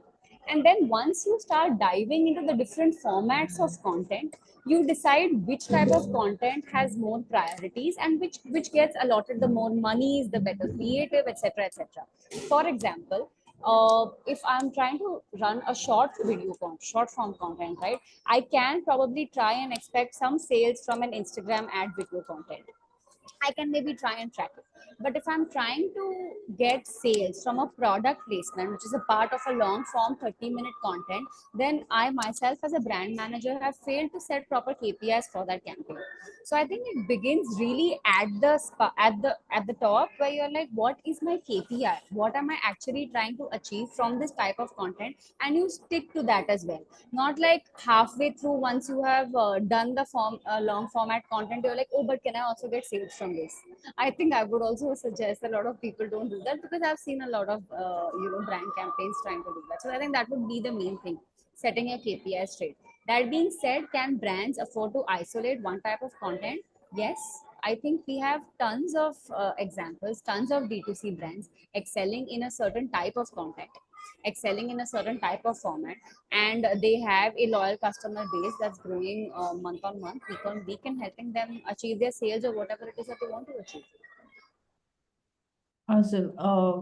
Preeti, Sandeep, Ayush, do you want to weigh in? Do you have anything else to add to this? I think I resonate with Priyanka, right? Of course, KPI is extremely important. But I also feel that it is extremely important to understand your consumer, right? I mean, we sometimes tend to discount things there and just think KPIs, right? Probably it's not conversion that your brand is ready for, right? I mean, you've not done the kind of right awareness. You've directly jumped on saying that I need consideration, I need leads. I mean, you're not going to realistically get that. So I think, yes, KPIs are important, but I think really identifying that journey is extremely important, right? Where my brand wants to be today, when it comes to, say, probably social, or I would go even higher. What is my content strategy for the brand, right? I will not cut it across short form, long form until and unless I know that what do I want to build for, right? And I think that's where the role of an agency comes into play, right? That's where we as custodians are sort of here to collaborate with the brand and say, you know, but possibly you want to achieve these 5 KPIs, but realistically, this is what you should be chasing for, because XYZ has not been done for your brand as yet, right? And probably you're just starting off. So I think that mix is also extremely important. I'd say that. Sandeep, anything you want to add? I completely agree. Like Preeti hit the nail on its head. I guess I believe that having a higher purpose, especially when it comes to content, given it's a long-term thing, is of utmost importance, right? Because you need to know what you're chasing, what's your North Star, right? For example, like with BigFit, what we came up with right at the start of the content journey is making sleep a part of conversations and consciousness. Right now, when that you have as your North Star, everything that you do, right, from content to anything and everything revolves around making sleep a part of conversation. And then you start measuring, is Wakefit being spoken in the sleep forward cloud, right? Like that's what you do. And then your smaller metrics also kind of fall into place. So whether it be the sleep internship where सोने के पैसे दे रहे हैं from 1 lakh to 10 lakh, which gets people chatting, sleep comes back into conversations, or it's leveraging topical moments like the latest one we did with 70-hour work week of Narayan Murthy, where we made it 70-hour sleep week. And then finding a way to embed the brand. Each time the metrics might be different, but still you're chasing the higher goal of making sleep a part of conversations. And that, when you keep chasing your effort, small, big, you start making sense. And you're able to, in hindsight, it all falls into place. So it's just adding that to what Preeti said. Sandeep, I also want to speak to you about, I'm glad you mentioned these ads as well, the work that you've done, and I know that you've done some great content. So I want to understand what is the difference between, and what is the key differentiator also between a great content and a ad? Yeah, it's a tricky one, because I have been on the brand side, so I know you get greedy, right? Because you want it to be about the brand, but at the same time, content works when it's not that much about the brand, it's about the user, right? So I guess it's a constant tussle between both, and managing that is a problem. I guess when it becomes more about the brand, right, and less about the user, that's when it stops being a great content piece, it becomes an ad, right? And it's a trap that you can very easily fall into because you know, "Arey, ye bunda hai." And I think the example, for example, we did two pictures with TVF before web series became a thing, right? It was like ahead of its time. And we were very clear that we don't want to call it Kingfisher Presents pictures because that kind of gets the users in thinking that they have sponsored. Now that two beer hai, as a brand custodian, could have been two Kingfisher hai. I'm getting value for my money that I'm putting in, but that's not how consumers speak, right? You need to find, and that became iconic because that's consumer lingo. Right, and that became an inspirational piece to beer. Have your show Kingfisher, but talk about beer, the category, right? So your brand travels. So when you try to force fit your brand into the whole journey, it makes that reduces the shareability. Yeah. So I guess that's where and we need to find the motivation. Why does content work, right? We exist on social to share, right? Now the degree of shares might change, that of frustrations, highs, lows. Now the degree of share might change. For example, it may be peer to peer. My wife keeps sharing lazy husband reels with me every now and then.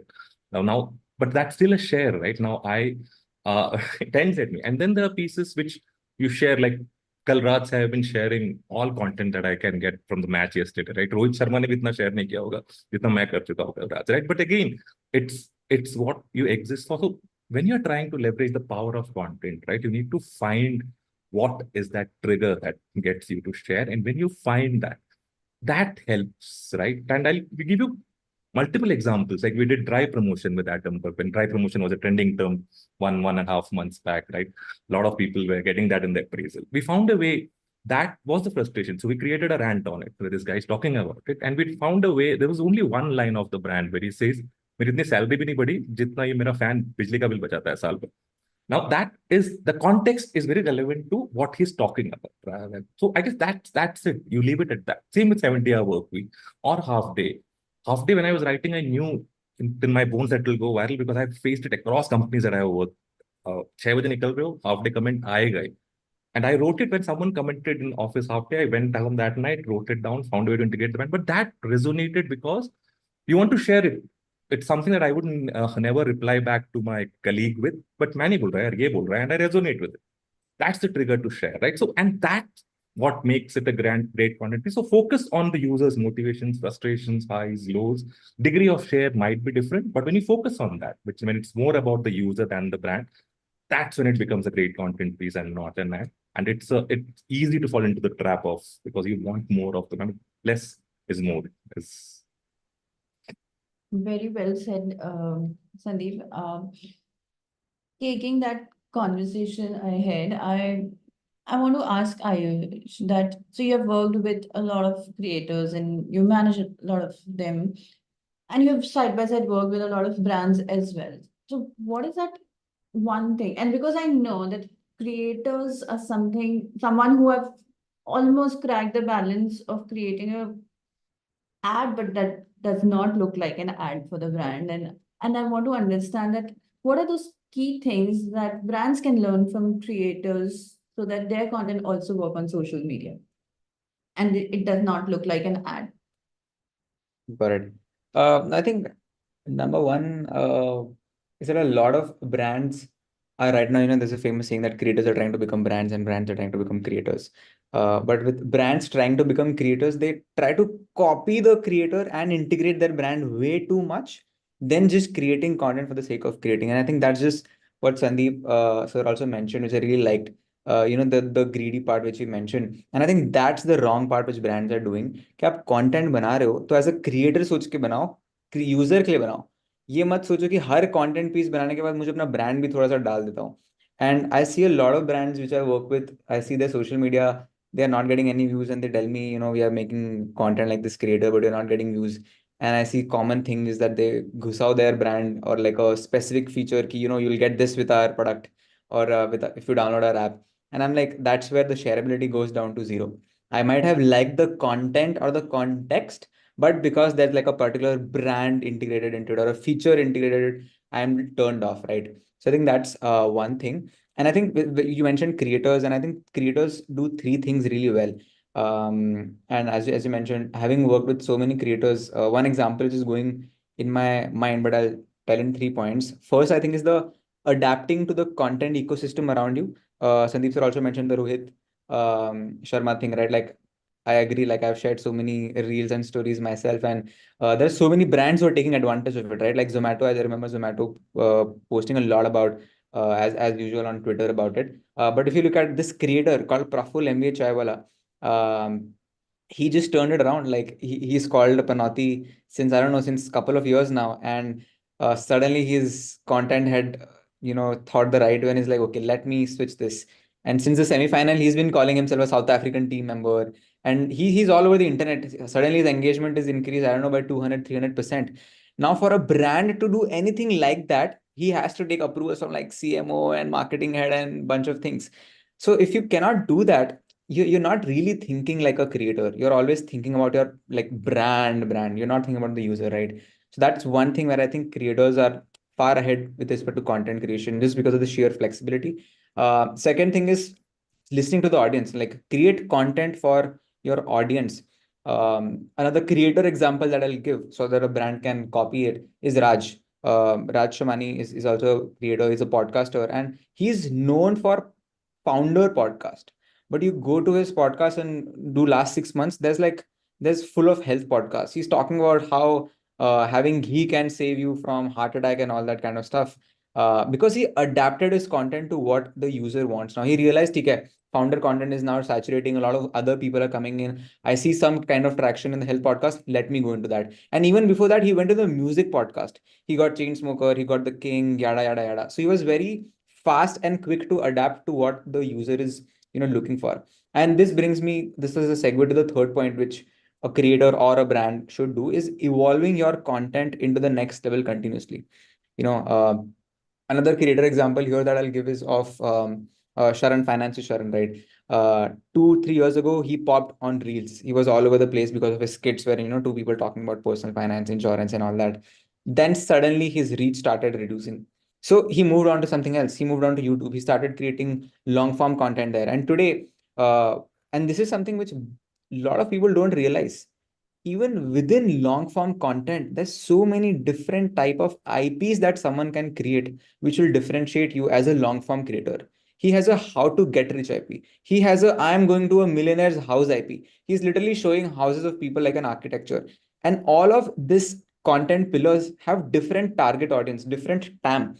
The TAM of a person who wants to watch, a rich guy's house is way bigger compared to somebody just watching a video on how you can get rich systematically. That's boring. But when you create that content of a house, people watch that and then they flow into the other content piece. So he's selling personal finance without even selling personal finance, right? And that is what brands need to understand, that you need to sell your product without selling your product. And for that, you need to swallow a little bit of your ego and not talk about the product all the time. Okay, but and I want to ask this to Preeti and Priyanka. Can you afford as a brand to be that flexible, that keep changing, because you have a brand guideline to follow? See, I think personally, I mean, I get, right, there are various content pieces today. I mean, it's a clutter of content, right, we're talking about. I mean, if I say a food category, I have an aggregator, someone like a Swiggy. I have oil brands. Then I have a Saransh Goyla, who's a creator creating content, right? So I'm saying, yes, there is category, but then there is bifurcation of these brands. And can I say target audiences for all three are going to be similar? They will consume three of them in very different point of views, right? In different aspects of their journey, right? Probably a Saransh Gola, I'm going to go chase and see what kind of interesting food recipes is he creating, right?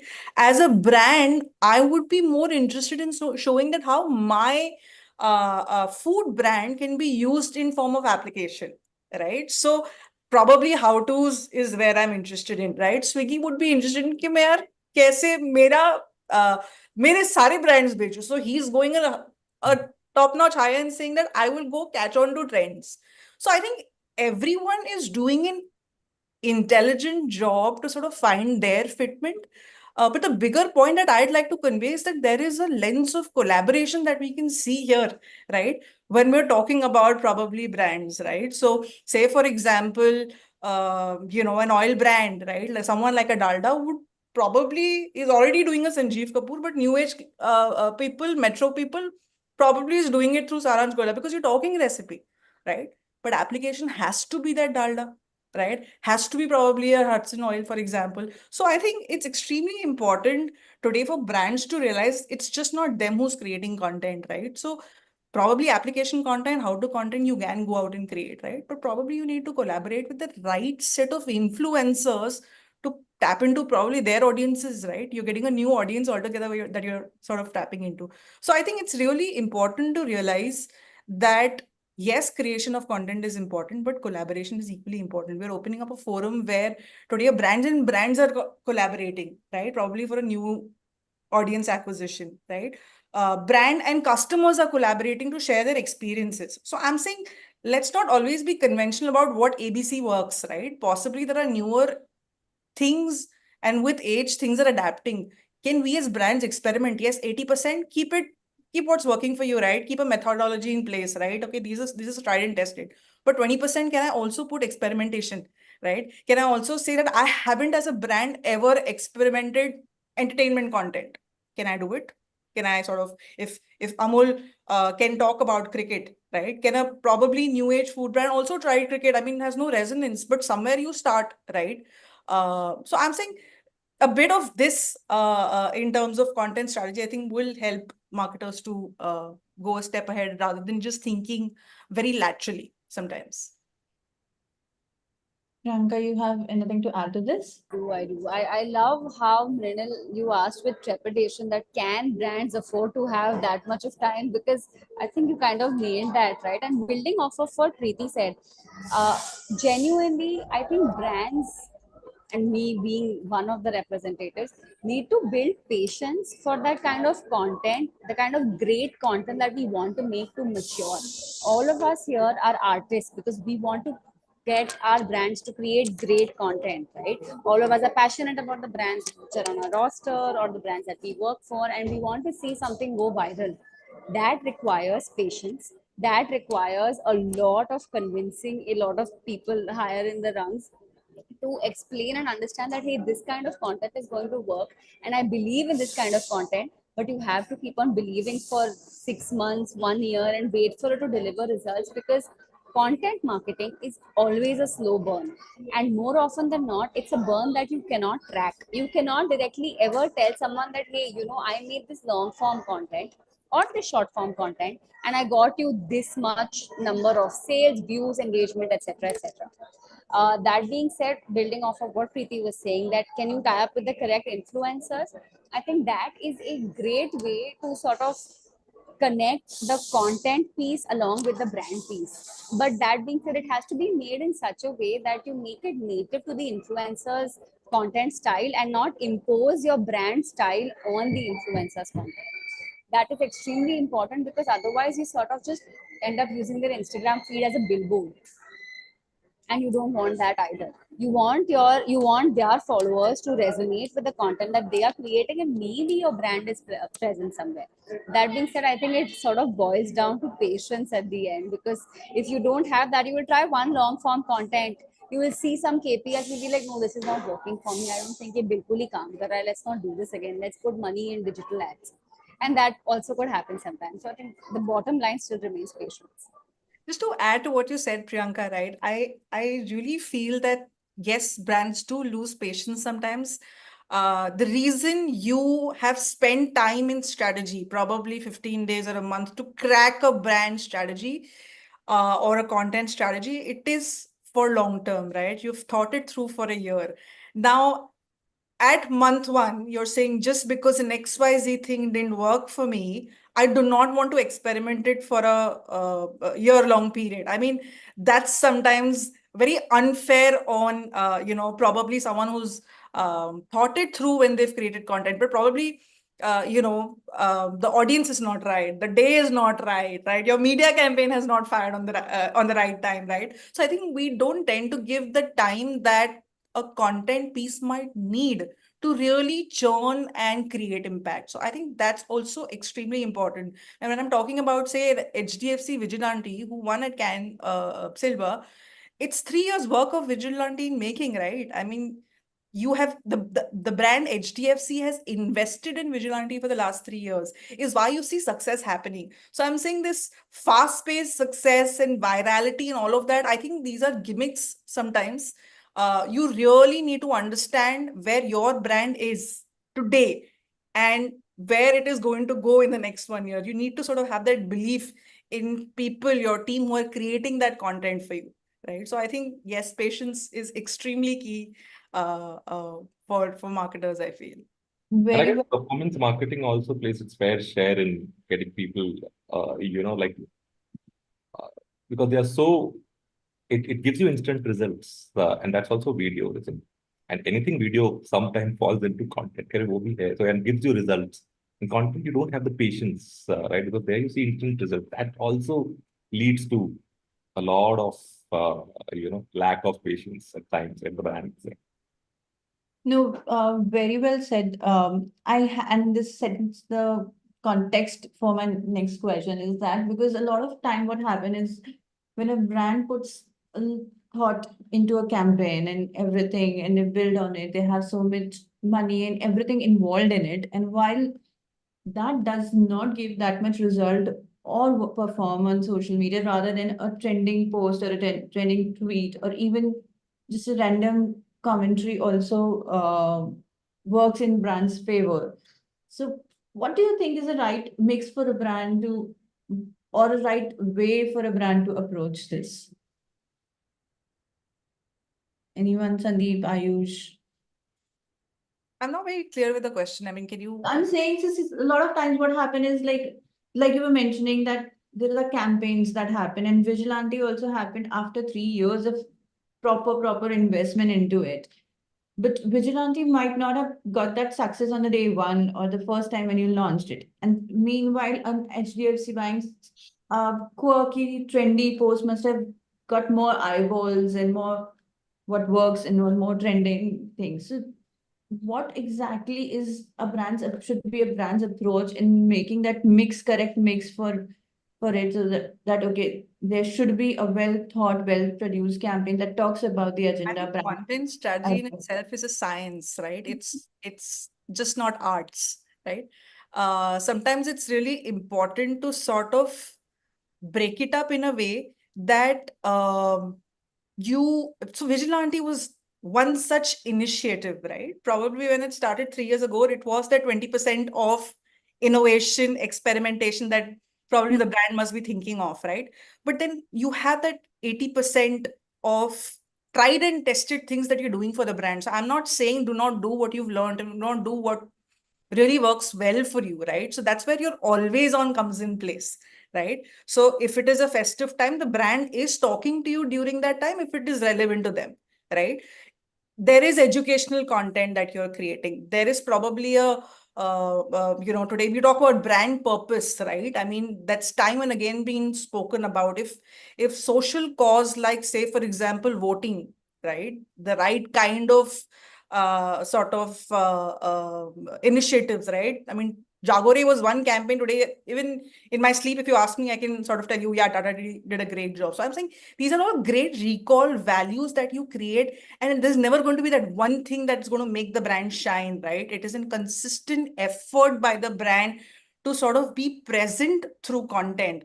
Only then do you see the witness that you see right now. So HDFC also has done enough in many other initiatives to be able to say that, you know what, we stand against frauds. So now whether it is AI fraud that's happening, I'm doing it, coming to you using a Nora Fateh to sort of create saying deep fake ads, right? Trending conversation, deep fake ads hai.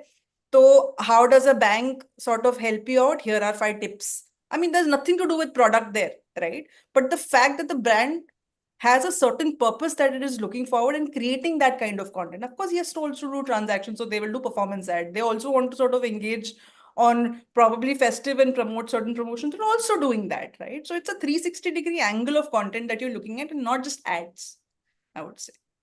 Priyanka, you wanted to add something to this. Yes, I did. I think Mrinal and Preeti rightly said, and some of the others, that I think there's one commonality across all these viral ads, right? They are all what you call in cinema sleeper hits. And these sleeper hits, they only happen because of really good content. Now, that content could be humor, it could be empathy, it could be being putting yourself in the customer's place. But essentially, a common link across all these contents that go viral is that it is something that the customer really connects with. Now, there the brand may or may not be present. It might be a small logo at the bottom. I'll give you a simple example. It's a live campaign right now of Harley Davidson. They have put up a female biker, right? With a bike, and there is no copy that is referring to her gender at all. It's just that it's a biker, she's enjoying a bike, and that's so different, right? Because conventionally it is seen as a male it is seen as a male hobby, and here they have put it up across cities, right? And that is content that people resonate with, because hey, it's also increasing the perspective of a lot of the people who are viewing it. So I think at the bottom it's just really good content, and that is something that you can always tell works from the beginning, because you will always have your share of positive versus negative comments, and great content always works or performs in ways that you would not imagine, and that's honestly why we call them sleeper hits, right? Okay, I wish I can talk to you guys for hours now, because content is such a thing that nothing is enough. No discussion is enough. But before we wrap this up, I would want each one of you, if you could share one advice, or your closing thought on the session. Um, Anything that you think is worthy enough for our marketers who are listening is. Ayush, will start with you. Sure. So I think from the aspect, I truly believe, content is just not platform specific. Of course, platforms play a great role. But again, science is extremely important, right? So having a robust content strategy for a brand is extremely important, right?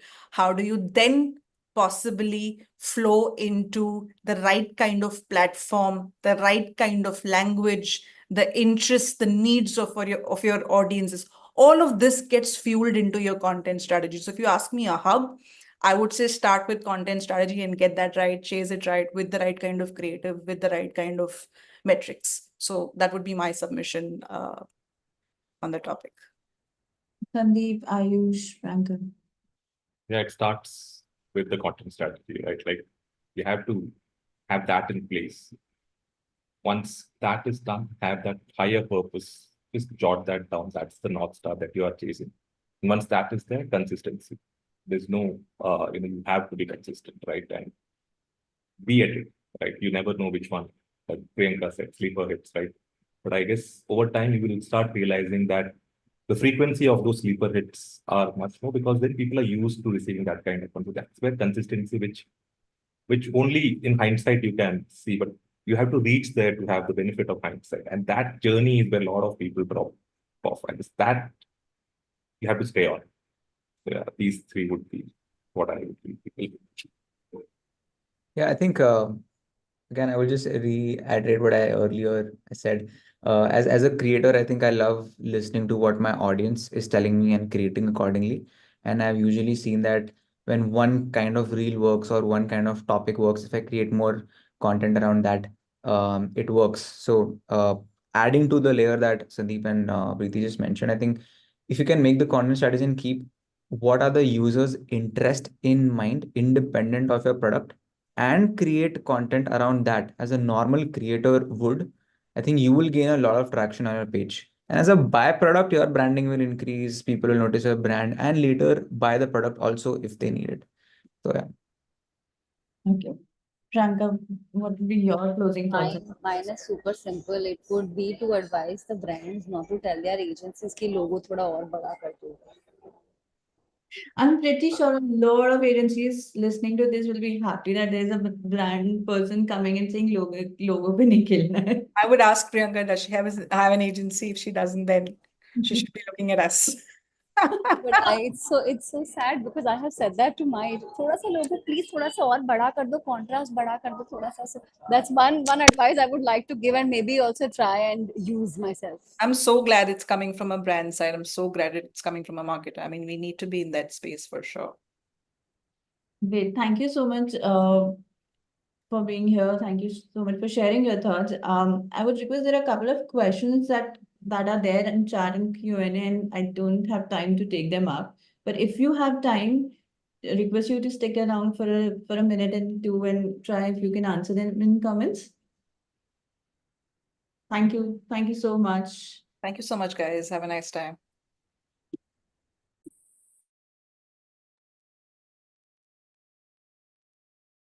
For laying out the framework for us so lucidly, panelists. That was a wonderful session. Thank you again for taking out the time to be with us today. Ladies and gentlemen, our next panel for the day is here to discuss strategies for fostering genuine engagement and building a loyal community on social media. They'll be talking about how to build a social first brand in 2025. So with that, I would like to invite once again Mr. Hitesh Rajwani, CEO Social Samosa Network, to moderate the panel. Joining us on the panel are Aditi, Mathur, Kumar, Creative Business Lead, Interactive Avenues, Sandesh, Gupta, Director, Growth, MPL, Paloma, Sharma, Brand Lead, Thrive, Shitiz, Dogra, Independent Digital Marketing Leader. Over to you, Hitesh. Hello, Hitesh. Hello. Hi, Aditi. Hi, Paloma. How are you guys? Hey, Hitesh, what's up? Hi, Hitesh. Nice to see you. Hi. Yeah. Hi, everyone. Yeah. Hi, Shitiz. Hi, Sandesh. How are you guys? Good. Hello, Hitesh. That was a very contentful session. I think too much content conversations, and I want to keep myself from talking about content in this one, but I'm assuming that when we're talking social content will come somewhere or the other. But let me start this with an opening thought on the current state of social for brands. I want to understand from your perspective what is actually working on social at this point in time, not just in terms of content, but otherwise, do you still think social media is relevant for brands, or it's just another medium that brands are exploring? Maybe we could start with you, Aditi. Yeah, I mean, I think, see, I'm from a digital agency, right? I mean, I think social is digital is the way to go, and social, no brands can escape it, right? I mean, digital age has revolutionized brand building, right? It's condensed our timelines, but at the same time, it also demands a very strategic and data-driven approach, right? So, did you want me to? I got a little connection issue here. Can you just tell me what was the what did you want me to talk about the how to take it forward? No, I was just asking opening thoughts on the current state of social. So, what's your observation Okay, from all your right. So sorry. Yeah, so that's a problem when you go first. This is something that I've learned. I have to get through all my life, right? Name starts from A, role number 1 or role number 2. Always have to, have the best attention, or in these days, great connection. Yeah, so like I said, I have started my career in digital, so I don't know otherwise. For me, the condensed timelines that I was just talking about is the way to go. But now when I speak with veterans, or when I speak with people who've been at it, I think it's a very cool juxtaposition, or when we see that it's not just condensed timelines, it's not just fast forward, but it's also the power that social media has. Hitesh, you would remember, and I remember, I think we were a little bit in touch back then also, when in I think 2007, I was with Interactive Avenues then also. We did Preeti Technani who was a digital avatar for NIIT, right? That was one of our clients at the time. And where was Preeti Technani based? She was based out of Orkut, right? And everyone was like, today if I say Orkut, half the kids will not know what it means, right? So why I'm giving you that example is because I think the current landscape has changed so much, but in terms of strategy, it's still the core values. I think, at least for myself, the core values still stay the same. You're on mute. Hitesh, you are on mute. I'm so sorry. Like I've not gotten used to this Zoom all over again. I think it's a Zoom call after a long time. But yeah, I was saying I get it. I get it completely that mediums and platforms continue to change, but like the fundamentals still remain the same. I'd like to bring in Shitij on this one. Shitij, I think the session that we done with Meta earlier, Saugato had also spoken about how you need to build for the medium and how you need to build native content. And time and again, I think platforms have been doing that. They tell us that one size fits all doesn't work on social. And in a way, platforms are in that position to, tell us what kind of content works, whether it is creating reels, whether it is talking about trends and moments. So how can brands diversify focus and investments across platforms on social? Oh, thanks, Desh. Yeah, I think the last session was also pretty enlightening in the fact that the insight Sandeep brought to the fore, right? Brands need to stop acting out of vanity and probably listen to the consumer. That has to be the basic strategy behind, crafting content. And thanks to, the channels out there, we have an opportunity to craft a community and be, in hand in glove with them and listening to their hopes and fears. I'll give you a very simple example. Of course, every platform has a different kind of an audience that they attract, right? Whether you talk about organic or paid. In my example, for example, I come from aviation, right? When we were putting out content, there was a time period when people were just used to, consuming aviation content on all three channels, Twitter, Instagram, and YouTube. But when we delve deep into the consumer insights and see what kind of stuff people are searching, what kind of stuff people are talking about in their comments as form of engagement, was probably different from what we were putting out as a brand, right? So we listened to them and then crafted the entire content strategy. One of the biggest examples was people wanted to know how to become a pilot or probably how to become a cabin crew, for example. We came up with a series last year called License to Fly, which is totally about how to become a pilot, right? And it has insane engagement, like 30 million plus views and millions of impressions. And people actually commenting that, I became a JFO because of the content from this, right? So there's probably an insight behind that when you listen to your, when you listen to your audience and try to find the right channel, I think it's going to work for you. And of course, there are various channels that, kind of put out insights on various content types. For example, Reels might be working on one format, but let's say if you go to LinkedIn, it'll be a totally different ball game altogether, right? Your videos don't get that much reach on LinkedIn, for example. If you double tap into, probably your tool, let's say Sprout Social पे आप double tap करके देखोगे कि आपकी audience कहाँ से रही है, you will be probably surprised, right? I didn't know that. I thought my audience would be coming from top 5 metros, but probably they're coming from tier 1 cities because the type of content people are consuming there is resonating with your brand, right? So, of course, understanding the channel is very important. There's no one size fits all approach. Getting into the insights that what kind of audience you're attracting on every channel is very important. One example that I have seen probably, on the performance side would be, let's say Snapchat. Snapchat has a ready-made audience, which is kind of, the consumers of the future. They're the people who would be traveling in future and are very mindful about the way they travel. So we are building top of the funnel for, let's say, an aviation brand or a hospitality brand. That's where you go after, right? And that's the kind of content that you keep putting out that, makes them feel relatable and makes them feel heard. So I think, of course, there's no one size fits all approach, but of course, the bedrock remains the same. Relatability has to be there. And you need to obviously think of content that is going to either be helpful or informational or probably in a way entertaining for the audience. These are the three key pillars that probably keep, your community intact. And of course, you don't have to struggle to flirt with the, algorithms on the channels to get engagement. So I think these are the basics. If we get right, we don't have to think about a one size fits all approach. You're on mute again, Hitesh. So sorry, guys. Paloma, you've been at the center of a lot of new age brands, I think, whether it was with Bumble and now it's with Thrive.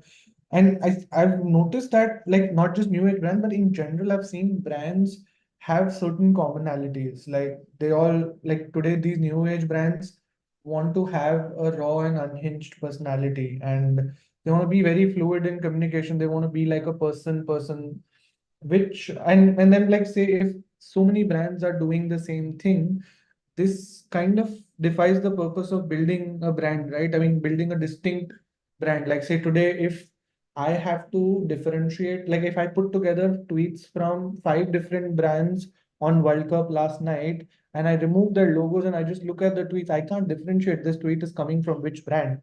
So in this environment, how do you think brands can differentiate and stand out? Like how do they be like raw and unhinged while maintaining their distinct personality?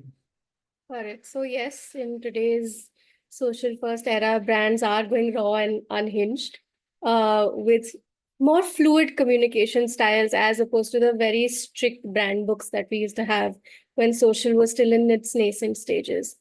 And while this approach can generate buzz and foster engagement, like you mentioned, India's win last night, lots of likes, but does anyone really know who these likes are going to?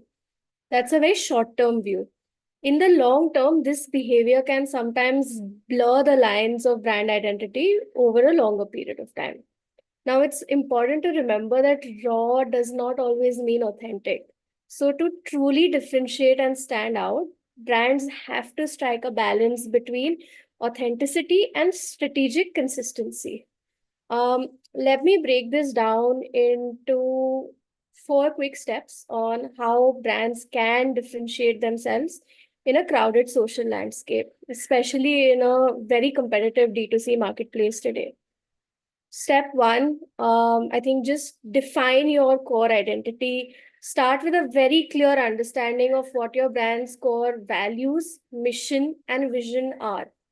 This foundational identity has to have its roots in the business and the product that you're representing, and should guide all your communication efforts, ensuring consistency. There's no harm in being raw and spontaneous. Let me put that out.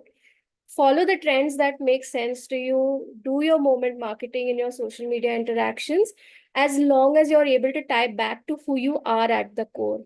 And this is what will again then lead you to step two, which is develop a distinct voice which resonates with your audience. The voice should reflect your brand's personality, whether you're witty, compassionate, bold, sophisticated, whatever that is in your business. Consistency in tone and visual language is what helps creating a memorable brand image. There's a brand who does this very well, in my opinion. It's called Mokobara. A lot of you might have heard of it. They have a very strong brand identity. Their social content clearly links back to their value proposition with every post.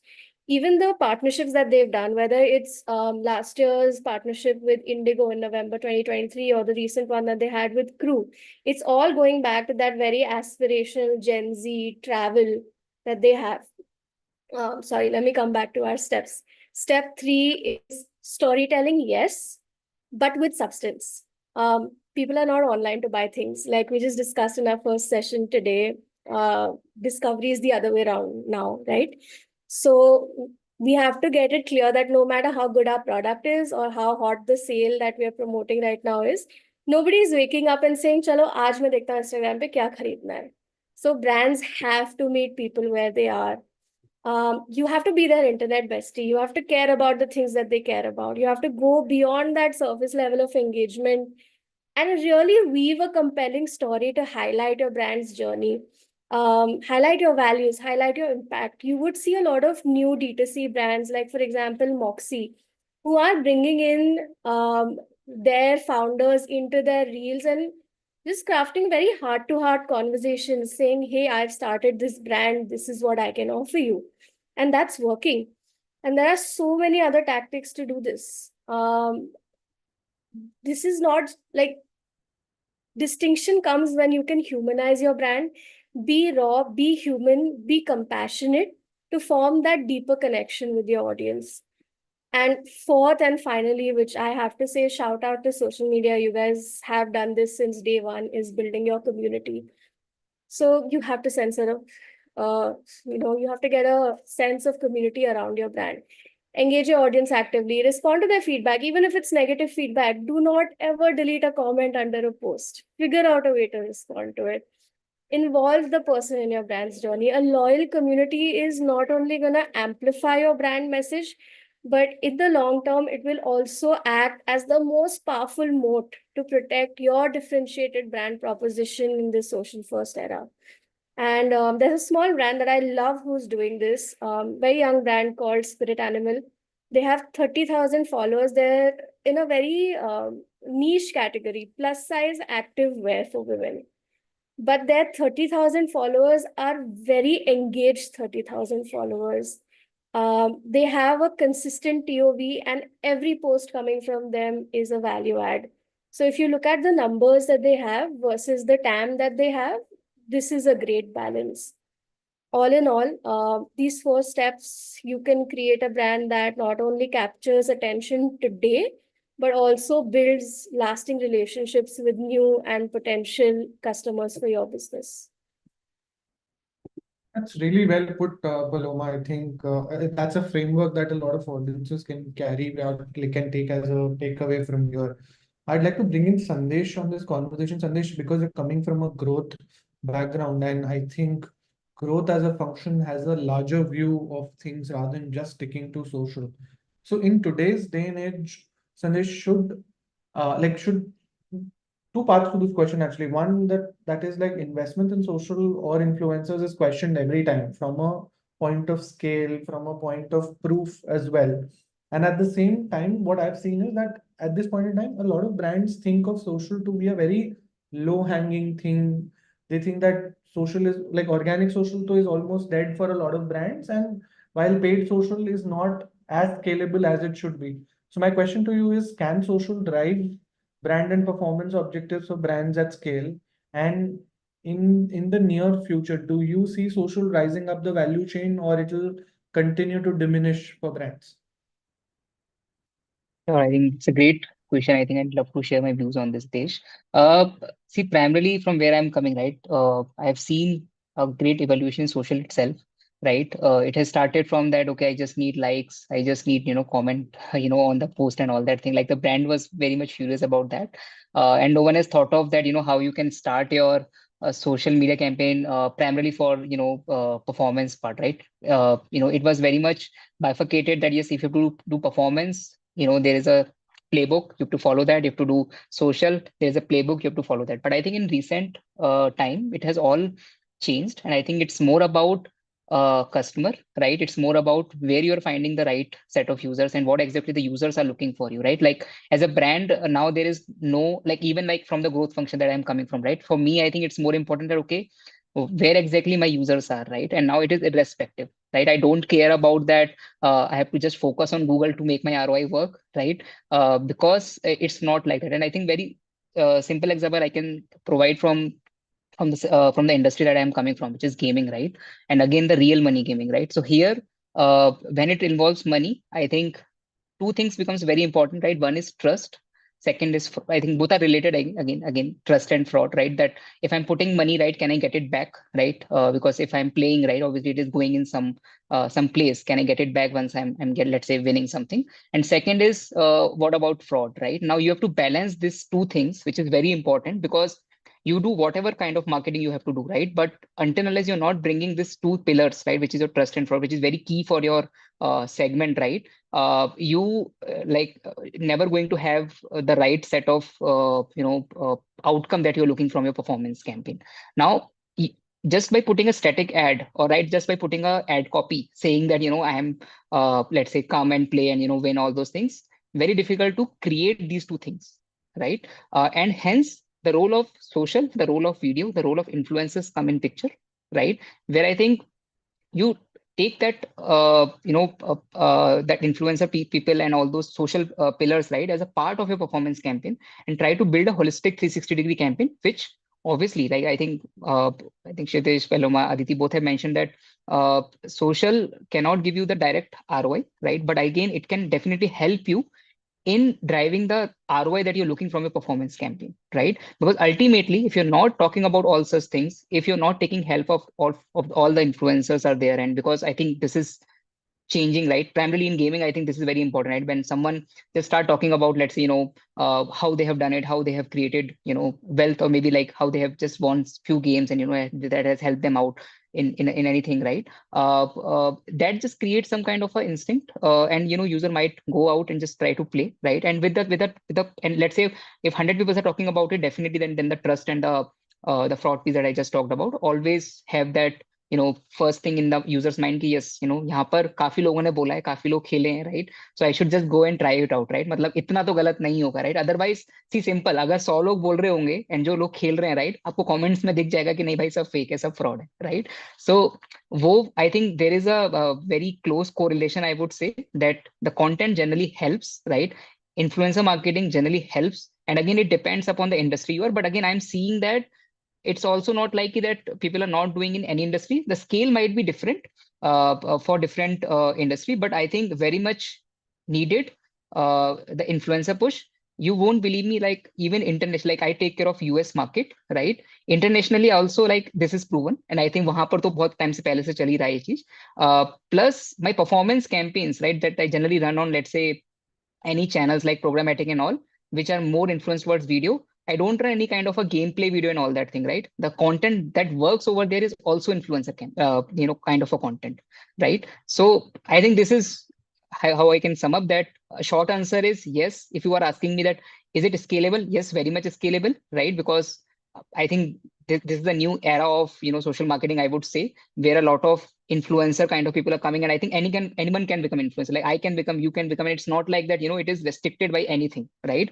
You just need to be there, you just need to create the right content for your user, which user find valuable, right? I found a lot of influencer on Instagram which are having very small base, right? Let's say around 5,000 followers, but see their views, right? They generally have a very large number of views. So again, I think don't correlate that, okay, iske views, iske followers kam hai, to isse kuch nahi aayega. If you find that this person has a value, right, just go behind it. I think this is my mantra, right? I generally check ki acha ye sab is all balanced or not, and don't go with all these key metrics ki हाँ followers dekh lo and all those things. So I take it in accountability ki theek hai, agar aapko decide karna hai to decision making mein that might help, but it's not like ki, okay, I have to go just behind the number of followers and don't look for other parameters and all that thing. So short answer, yes, very much scalable.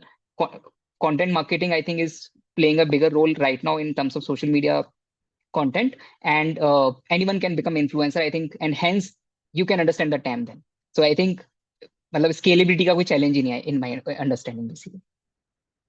Interesting, and I think that's very reassuring to say to hear, because like for us, social media is our bread and butter. If that starts diminishing, then that is a challenge. But the points that you mentioned, I think this reminded me of an interesting conversation that Social Samosa, the Pulse magazine that we had with Mayur Ola, who heads the brand for Swiggy. So Mayur had mentioned in his conversation to us saying that the purpose of a brand is also to drive performance, and the purpose of performance is to drive brand as well. If both of them are not happening, then then your cycle is broken. And then he put very nicely that if you haven't built a brand, all you built is CTA and CTR, which again is detrimental for a brand. I think each one of you, when you mentioned about the state of social or the answers that you're giving me, I got a sense that we're talking about not chasing certain metrics, or we always talk about there are some vanity metrics that exist in this whole cycle of social. So I want to understand, what are the real metrics in that sense? Like, so you don't chase followers, you don't chase view counts.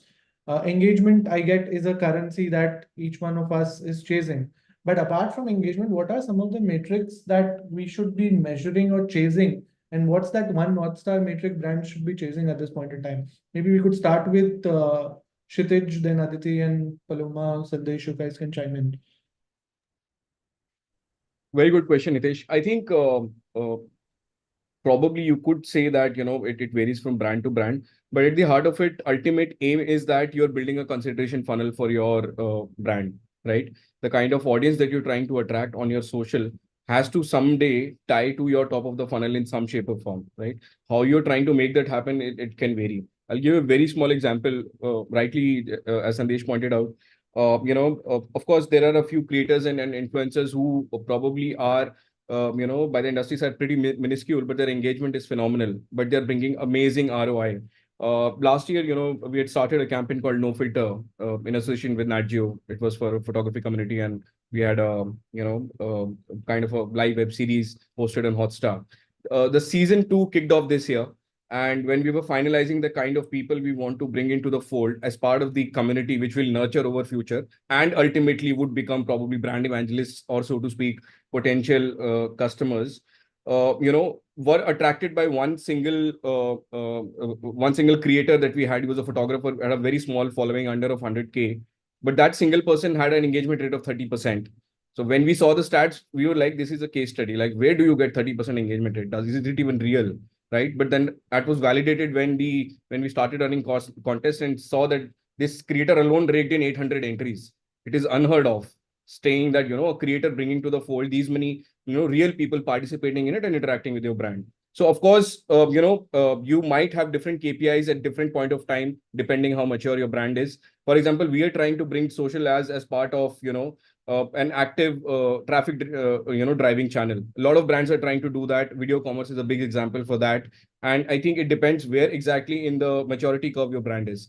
If you have reached a certain stage, probably you would want to create evangelists rather than create your top or middle of the funnel, right? So I think it totally depends on, what your, how you're defining your metrics at this stage. Probably my, social levers or my aim for using social as an agent to driving traffic would change probably a year down the line, or maybe let's say 6 months down the line, because how the consumer behavior or the the geopolitics pan out, right? So I think engagement obviously is the starting point, because it shows what kind of affinity people have for your brand. And by engagement, you need to double click on what people are saying about your brand. For example, I'm sure every brand must be doing some sort of brand watch cloud, basically analysis, and see what kind of themes are doing, right? Let's say you've launched a new product and you have made a lot of noise about it social, but people are not talking about it. Then probably you need to chase a different metric or create your, alter your strategy so that you are trying to, head towards that metric. So I think it totally, kind of hinges on the state at which the brand is and what your, motives are.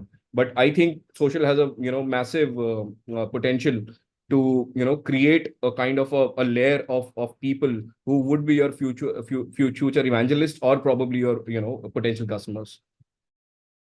Sure. Aditi, Paloma, you guys want to join in? Yeah, Paloma, I'll go.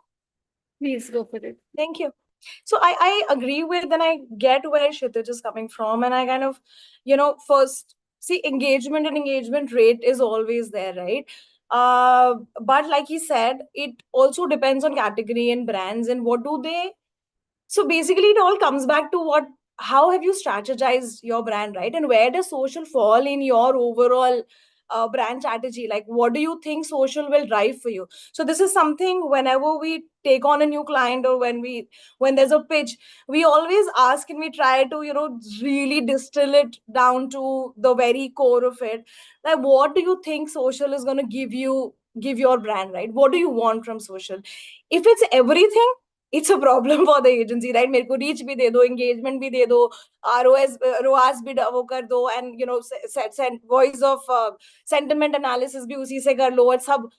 That's a red flag for us as marketers, right? You need to help the brands get an understanding of, this is the category, this is the product, this is the proposition, and what can social drive for you. So I think, for example, we recently, I can't name the client, but we engagement rate was one thing, but we said share of voice is something that you should definitely look at, because you're in that stage of your competition chart where this matters, because while the closest competition, then the brand is number 2, the number 1 brand is by far, like, top 10 is that brand, and our brand came number 2.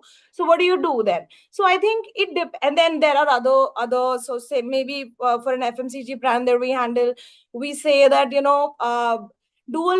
use social only for consideration, and just that. Like, don't measure your CTRs or kitne de or kitna lamba video and stuff like that. Let's just build consideration. Then also there are other brands where we say seasonal brands, right? Maybe a Chavanprash, like so when we work with it, so we're like, there are two phases, and the social media platforms play two very distinct jobs. When it's in season, you build engagement and educate. When it's off season, when the winters are coming, so that's the Chavanprash season, right? I'm giving examples so that everyone understands. Chavanprash is consumed mostly when winters are coming, or in the north of India when the AQI is poor, right? That is when we start talking about immunity. So that is the in season. सर्दी आ रही है च्यवनप्राश शुरू कीजिए, या AQI खराब है च्यवनप्राश शुरू करते हैं. But what do you do for the rest of the year? So that is when you only aim for engagement. So it is very clearly defined that these are the two roles, and you do it, you do it from time to time. So seasonality matters. So I think while it differs for every brand, but it's very, very, very important for the brand and the people working on it, on an agency or marketing, whatever side, to know what do you want from social media and is it achievable or not. So I think that is very important.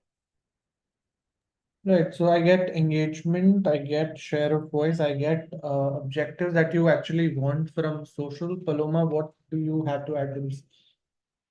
I think a lot has been covered, so I'll keep it very simple. What you chase on social is dictated by what your business is chasing in the long term. For example, when I was at Bumble, a lot of my influencer marketing would then be pushed by performance, not just organic social. And the aim there that we were chasing were new regs. But for a brand like Thrive, which is an upcoming new challenger brand, what we're trying to build is awareness, and through awareness, consideration. So right now I'm chasing shares, which will then inform views and reach. So it's ultimately going to tie back to what your business objectives are.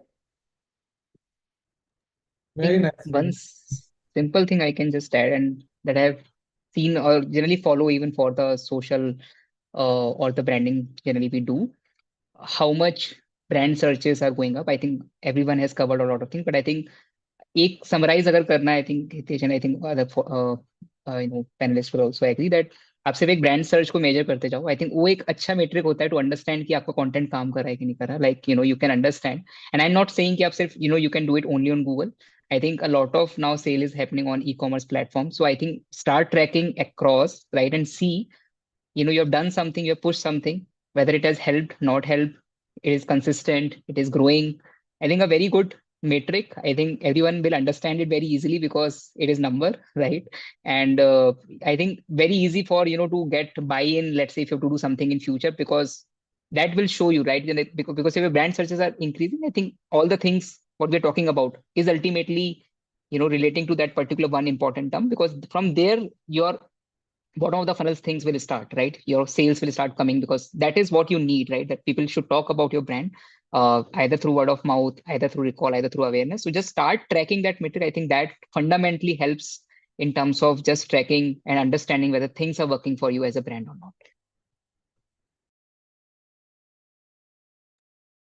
I'll quickly move to an interesting segue here, which I think everyone wants to talk about, and it's like the elephant in the room that has been addressed also quite some time. It's about AI.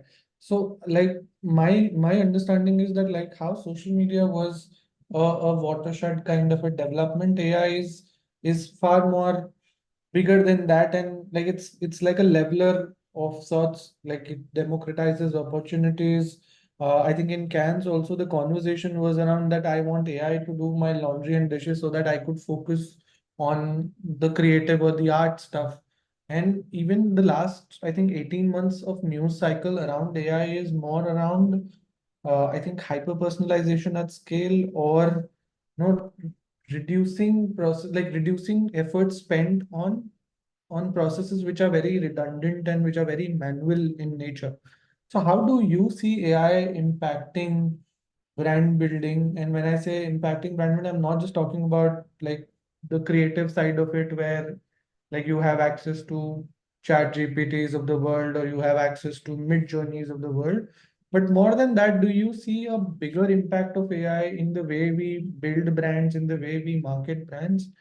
I think like anyone can take a shot and start, and others can follow them. Sandesh, go ahead. Sure. So I think, as you mentioned, Hitesh, primarily the way I'm seeing AI helping is from the processing perspective. I think the turnaround time, which used to be like very huge, in order to create anything, with the help of AI, anyways, that is, I think, definitely reducing. But you cannot remove the human intervention completely, because I've seen, something coming out directly from AI and something which is, vetted by a human, right? And again, taking a help only from AI, like a part of help. So I think that balance is very important.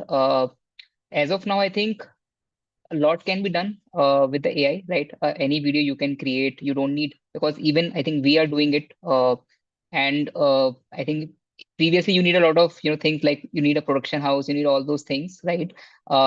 Like for example, I'm sitting in India, right? I'm running campaign for US market, right? Now if I have to get someone, which is specific to, let's say, US geography, right? It's very difficult, right? Either I have to travel, I have to go there, right? I have to take my creative team over there and do all sort of things. Now, this is something that AI can help, because you can create that atmosphere, right? And still be realistic to your brand, that you're not faking a lot. But all those things, right? Like considering that you can do now anything just sitting in front of your system, right? You don't need to travel at all, right? And this is, I think, the one thing that I've seen personally and has helped us, right, in growing a business out of India, right? Just sitting basically itself here only. So I think very unique example, very great example, right? That generally I've generally talked about, that how AI has personally helped me, right?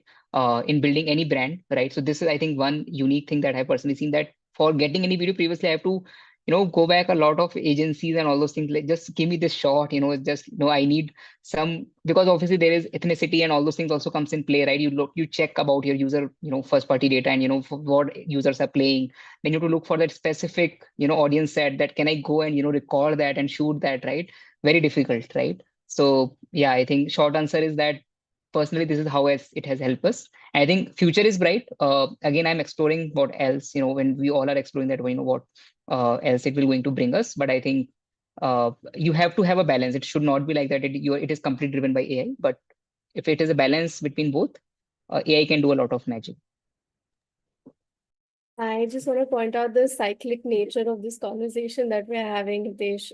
In the first concept that we had for social media live today, we spoke about how foundational principles are still the same from traditional marketing to today's social media marketing.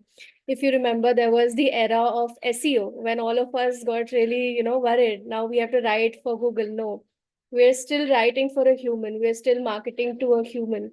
So that stays at the heart of it. Yes, Sandesh is right. Creation becomes a lot easier, but it has to be controlled, vetted, and made for a human.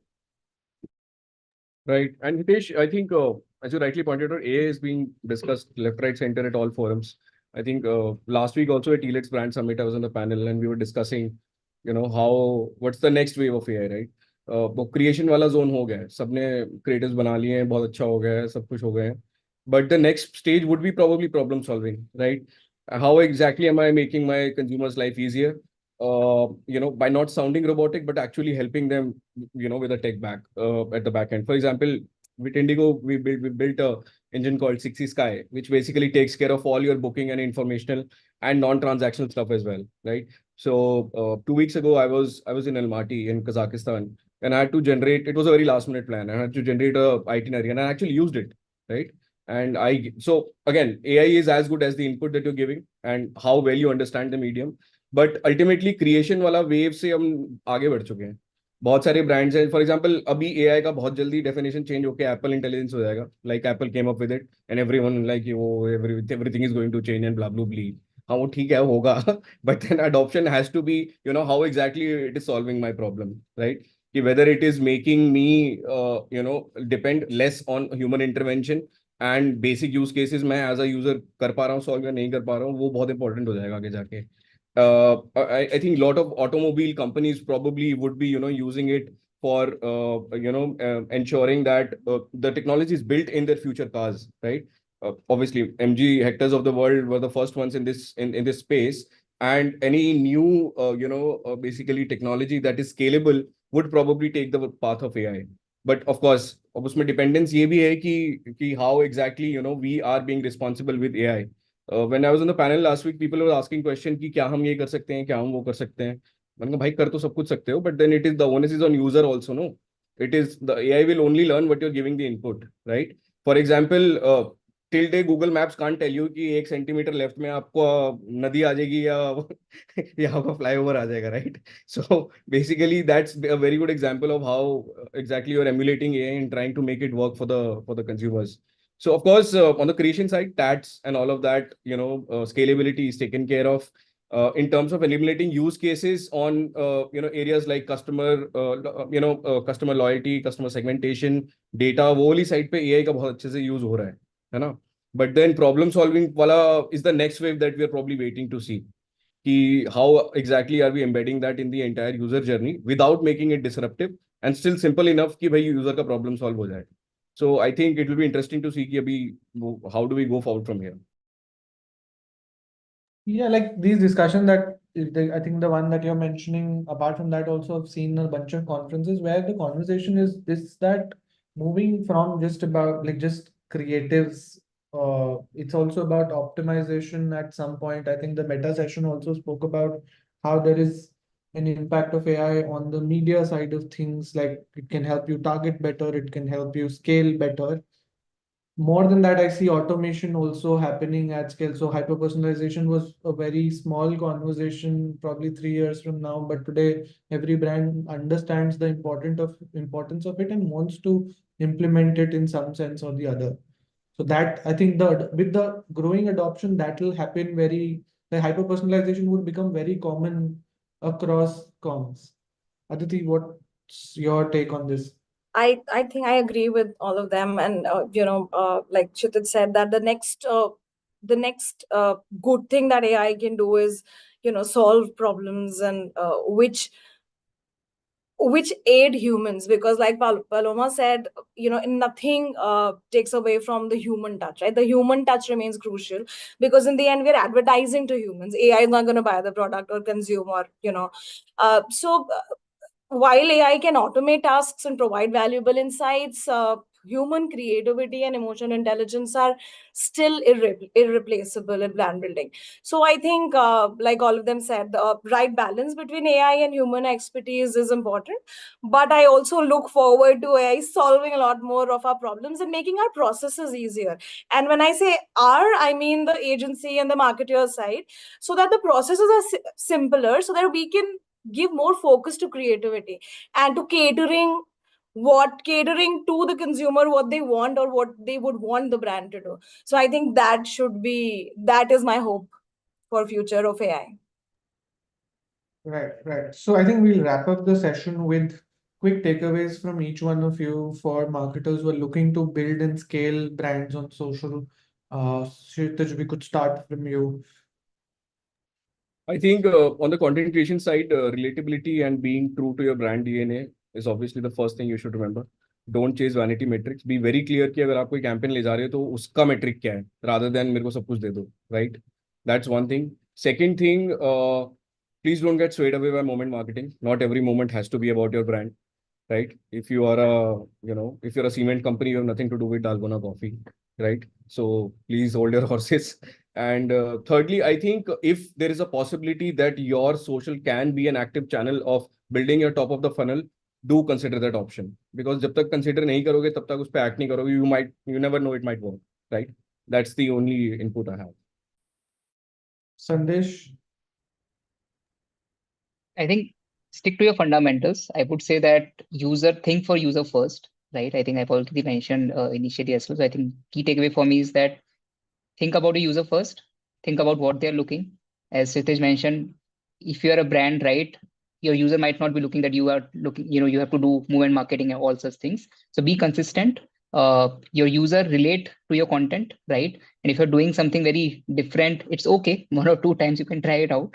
But I think the consistency is always important, because user thinks that, okay, this is a brand, and hence some loyalty and all those things comes in picture. So think for user first before creating anything. I think that is my fundamental mantra primarily for all the social content, all the brand content generally that brand has to do. Paloma? I think stay true to who you are. Have a very clear, easy to understand message for your consumer, and know exactly who that consumer is that you're chasing. If you get all of these together and understand what is it that your business is seeking from social as a medium in your larger media mix, you'll be fine. Aditi? Yeah, agree with Paloma, Shitiz, Sandesh.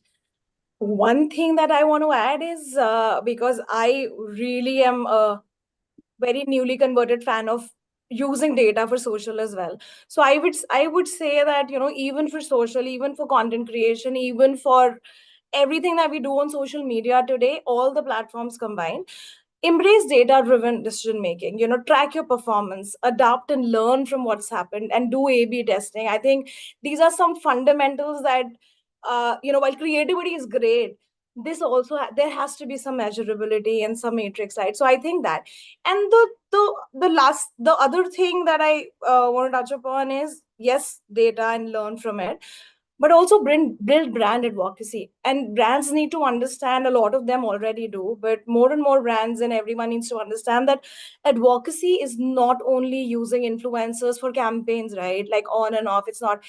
Build brand advocacy, build a community. You know, customer experience matters, and user generated content matters. Influencer marketing is just a part of it. So maybe when I say advocacy, I mean everything combined, right? Influencers so there needs to be a community. So invest in it, and not just money. It needs time, it needs patience. So just be patient about it and do that. So those are my two: data first and also advocacy.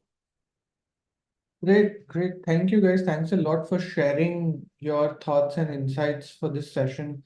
I think for me, the quick one thing that I would want the audience to take away is that, like, at this point in time, you are not thinking as deep on social as you should be, because there's a lot of distraction in and around you from other mediums, from things that can drive like performance or can drive your outcomes at scale. But investment in social is like investment in brands. Like there is like how conventionally brands used to spend a lot of time in building brands. The same way, like in this current age, if you invest a lot on social, everything else will follow. Like you said, a sense of community will follow, a personality that you've always wanted to carve, and you would want the audience to know of your brand as a certain person. All of that can only come alive on social. And I think social first should be at the center of what you do, while social out should be the next thing, that how you make the most out of what you've built on social outside of social. So that's about it. Thank you. Thanks a lot, guys, for doing this with us. Thank Have you a so good much. Thanks, Hitesh. happy Thanks a social lot. media day. Happy social. Yeah. Happy social media. Thank you. Thank you so so much. much. Thank you. Yes. Thanks, guys.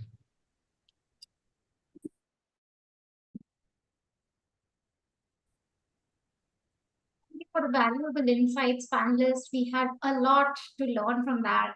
Ladies and gentlemen, we are also simulcasting this chat on LinkedIn, YouTube, Facebook, and X. You can interact with us by tagging us or using the hashtag SMLive.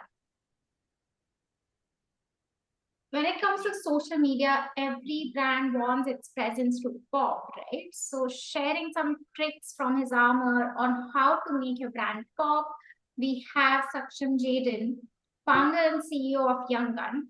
Please join me in welcoming him to this virtual stage.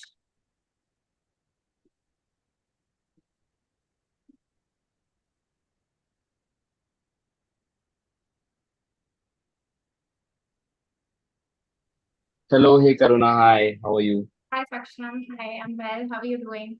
I'm good too, I'm good too. Yeah. Okay, looking forward to hearing more from you. Over to you, Saksham. Thank you. Sure, sure. Thanks. Um, cool. So guys, to give you some context about who I am founder and CEO of an agency called Youngun. We started 4 years back, and मतलब 4 साल पहले the simple objective that we operate on is the fundamentally whatever things that a brand does on social should be interesting enough to compound organically by users. कि अगर मेरी feed पे कोई भी चीज आ रही है तो मतलब उसका उसका अगर वो कोई ब्रांड लेड चीज है तो उसका मेजर फैक्टर ये होना चाहिए कि मतलब यूजर्स उसको कैसे फ्लाई ऑफ कर सकते हैं ना। उसकी डेफिनेशन में it can be shocking, it can be wholesome, कि किसी ब्रांड ने उसको सपोर्ट कर दिया, कहीं पे बिल्कुल ही एक अनएक्सपेक्टेड कोलैबोरेशन हो गया, तो वो यूजर को शॉक करने के, यूजर को एंगेज करने के फैक्टर्स कुछ भी हो सकते हैं। But from our perspective and from our positioning in the marketing world, we feel everything that a brand does should be interesting enough कि वो यूजर्स उसको आगे लेके जाएं। तो जैसे अगर मैं आपको एग्जांपल भी देता हूँ कि the kind of work that we are known for, so like जैसे if you remember this ad, ये जो था ना, social media influencer looking for a groom, the recent ये जो आज amazon मिनी टीवी का जो एक अनाउंसमेंट था दिल्ली के पीपल लोगों के लिए कि जनपद में उतरने के लिए शॉपिंग, आलू पराठा, ये सारी जो इंसाइट्स हैं, from having Khali to own the joke to himself कि बारिश हुई तो वर्ल्ड कप इस बॉक्स के अंदर करवा दूंगा। तो मतलब हर जगह पे अगर हम अपना कैंप, इफ यू आर, जैसे वैलेंटाइंस डे पे हमने ये आजियो के साथ किया था, if you are stuck on your ex, 50% off on watches, time waste मत करो। या फिर हैविंग नेटफ्लिक्स एंड गंजी चुड़ैल टू डू अ कोलैब, जहाँ पे नो वन थॉट कि नेटफ्लिक्स जैसा इतना ग्लोबल ब्रांड इंडिया के एक छोटे से टीयर 2 टीयर 3 पेज के साथ पूरी एक वीडियो बनाएगा। तो अगेन अगर आप ये सारे टाइप ऑफ कैंपेन्स देखो that we are known for, हमारा intent from we also made Ravi Shastri do drunk tweets and then launch the cred ad. तो all the work that we do, मतलब हमारा हमेशा इंटेंट रहता है कि user को इस चीज से क्या मिल रहा है। तो इसको आपको एक छोटा सा एग्जांपल देता हूँ। जैसे ये एक बेसिकली क्लासिफाइड एक एड थी, social media influencer looking for a groom, and the whole copy was taking a dig at influencers, how everyone today wants to be an influencer. तो बहुत ही ना टॉपिकल चीज थी, और इसकी अगर आप कॉपी दोगे, इट वाज लाइक कि आजकल ये इन्फ्लुएंसर वर्ल्ड इतना बढ़ रहा है कि लोग अपने ब्राइड और ग्रूम के अंदर भी इन्फ्लुएंसर बनने की क्वालिटीज देख रहे हैं। तो that sort of exaggeration helped us crack the user part in this, कि मतलब लोगों को इतना फनी लगा कि यार भाई क्या लोग कितना एक्स्ट्रा है ना। अगेन नेटफ्लिक्स और गंजी चुड़ैल का collab was a shocking factor कि हमें पता ही नहीं थी यार इतना अनएक्सपेक्टेड कोलैब कैसे हो सकता है। अगेन खली वाले में ही ओन्ड टू हिज जोक, कि मतलब 5 साल से जो उसके ऊपर जोक चल रहा था कि उसके साइज को लेके, तो हमने जब आजियो का बॉक्स उसको भेजा तो हमने ये पोस्ट भी कराई कि बारिश हुई तो वर्ल्ड कप इस बॉक्स के अंदर करा दूंगा। तो मतलब जितना भी आप काम देख रहे हो उसमें सिंपल आइडिया यही रहता है कि यूजर्स को कैसे हमें एंगेज कराना है ना। जैसे रवि शास्त्री के केस में पीपल वर शॉक्ड कि यार what the fuck is Ravi Shastri saying today, उसको क्या हो गया। That led to him being relevant on social, and उसके तुरंत आधे घंटे बाद we launch the CRED app. तो these are basic. So by this presentation I meant कि मतलब what is our style of work, कि हम लोग किस काम के लिए नोन है। नाउ कमिंग ऑन टू कि पिछले 4 साल में हमने क्या लर्निंग्स करी और व्हाट वी लुक एट कि 2025 में what will help brands pop is these 3 points. तो I take you through all these 3 points. तो सबसे पहला कैटेगरी है कि brands doing things for people. तो अब अगर आप इसको सिंपली ब्रेक डाउन करोगे ना, तो किसी भी चीज को सोशल पे चलने के लिए कुछ कॉन्ट्रास्ट चाहिए होता है। अब यहाँ पे क्या है कि हमारे पास पिछले 15-20 साल से इतना यही कॉन्टेक्स्ट है कि ब्रांड्स बहुत ही बोरिंग होते हैं। मतलब सबको पता है कि हाँ ठीक है यार, ये सब कर लिया, ये सब कर लिया, तो कभी भी ना किसी भी ब्रांड ने जेन्युइनली यूजर्स के लिए कुछ किया ही नहीं है ना। तो अगर ब्रांड्स मेरे हिसाब से उस कॉन्ट्रास्ट के ऊपर खेलते हैं तो बहुत ही एक नेचुरल सोशल आइडिया बन सकता है। तो इसका भी मैं आपको एक एग्जांपल देता हूँ। जैसे कि अभी रिसेंटली एक ट्वीट वायरल गया था कि एक लड़का आईपीएल के टाइम पे बैठा था और इसने लिखा था कि travel 1500 kilometre using my rent and food money to see king Kohli play. Now this image went viral, और जब ये इमेज वायरल हो रही थी तो हमने सिंपल एक सोशल लिसनिंग के थ्रू, स्विगी के थ्रू उसको बोला कि 1 मंथ का रोटी कपड़ा मकान का इंतजाम कर दिया है ना। And then we sent him ये सारी चीजें और उसको, तो एक जितना एक इतना एक सेंटिमेंट इस लड़के के अराउंड था कि यार अपना ये खाना पीना सब कुछ खर्च करके मैच देखने का, और देखो स्विगी ने कितना अच्छा एक होलसम स्टेप लिया है इस चीज को लेके। तो अगेन मतलब ये चीज, ये भी आइडिया बहुत वायरल था, बट ये चला इसीलिए क्योंकि लोगों को इतना यकीन ही नहीं होता कि यार ब्रांड भी लोगों के लिए इतना कुछ हेल्पफुल कर सकते हैं। अगर आप बेस्ट का भी एक एग्जांपल लो, तो जैसे KFC में किसी पर्सन ने प्रपोज किया था and people were trolling this couple कि यार तुम्हारे पास उतने पैसे है ही नहीं कि तुम किसी ढंग की जगह पर कपल प्रपोज करो, but this is how KFC South Africa reacted कि मतलब यार मतलब we want to sponsor their wedding and the internet went viral कि भाई क्या यार, क्या मस्त चीज करी यार KFC ने, मतलब हमने सोचा ही नहीं था कि ये लोग ऐसा करेंगे। तो again this also falls into brands doing things for people. Again मतलब last to last year Instamart पे भी हमने ये किया था। तो जैसे क्रिकेट का जो सुपरस्टिशन होता है ना कि जैसे मैंने ये फोन ऐसे पकड़ा है तो कोई चौका मारेगा, तो अगर अगर चौका लग गया तो मैं पूरे दिन ये फोन ही पकड़ा रहूंगा। तो इंडिया में सुपरस्टिशंस बहुत होते हैं। तो one such superstition came from this girl जो कि धोनी को देख रही थी अपने घर के सारे येलो आइटम्स इकट्ठा करके। तो दिस अगेन ये चीज भी काफी पिक हुई and that's when we decided at Swiggy Instamart कि यार, और हमने फिर अपनी ऐप के जितने भी येलो आइटम्स है ना वो भी हमने इसके घर पे पहुंचा दिए and we clicked her picture and posted on Twitter की send this cutie some more yellow color items available on our app. Again, लोगों ने सोचा ही नहीं था कि यार ब्रांड इतना एक्स्ट्रा भी जा सकता है किसी एक नॉर्मल यूजर की चीजों के लिए। तो this is what I feel मतलब इज गोइंग टू पिक की मतलब brands doing things for people एक बहुत ही नेचुरल कॉन्ट्रास्ट है और ऐसा सेंटिमेंट है जो हर किसी को कंज्यूम करना पसंद है। तो आई मीन सोशल लिसनिंग के थ्रू भी हो सकता है, ब्रांड्स लोग ये चीजें स्टेज भी करा सकते हैं, मतलब काफी तरीके हैं ये चीज करने के। But I feel this as a pillar will be a very strong social strategy for any brand and ये हर जगह पे अप्लाई होता है, चाहे किसी भी कैटेगरी का ब्रांड हो और वो हर जगह पे कहीं ना कुछ क्रॉस हो जाता है। जैसे यहाँ पे किसी ने कंप्लेन करी थी आजियो पे कि मेरी जर्सी वापस कर दो एंड तो हमने उसको रिस्पॉन्ड किया कि भाई जर्सी वापस मत कर, हमने तेरी फाइनल की टिकट अरेंज कर दी है। And then he went and then thanked Ajio कि यार thank you for arranging the ticket. Again simple एक यूजर की कंप्लेन को कैसे एक सिंपल पब्लिसिटी स्टंट या ऐसे वायरलिटी के अंदर कन्वर्ट कर दिया, पिलर बीइंग कि मतलब brands doing things for people. Second thing I feel is कि मतलब इन्फ्लुएंसर्स में अभी तक क्या आ रहा है कि मतलब सब लोग इन्फ्लुएंसर्स को उनके फॉलोइंग के बेसिस पे देखते थे कि हाँ इसके 100 के हैं, इसके 300 के हैं, इसका 1 मिलियन है। तो बट आई फील वो बहुत ही इवन ये जो बेसिक पैरामीटर्स हैं 10% engagement rate 20%, it doesn't matter आज के टाइम पे।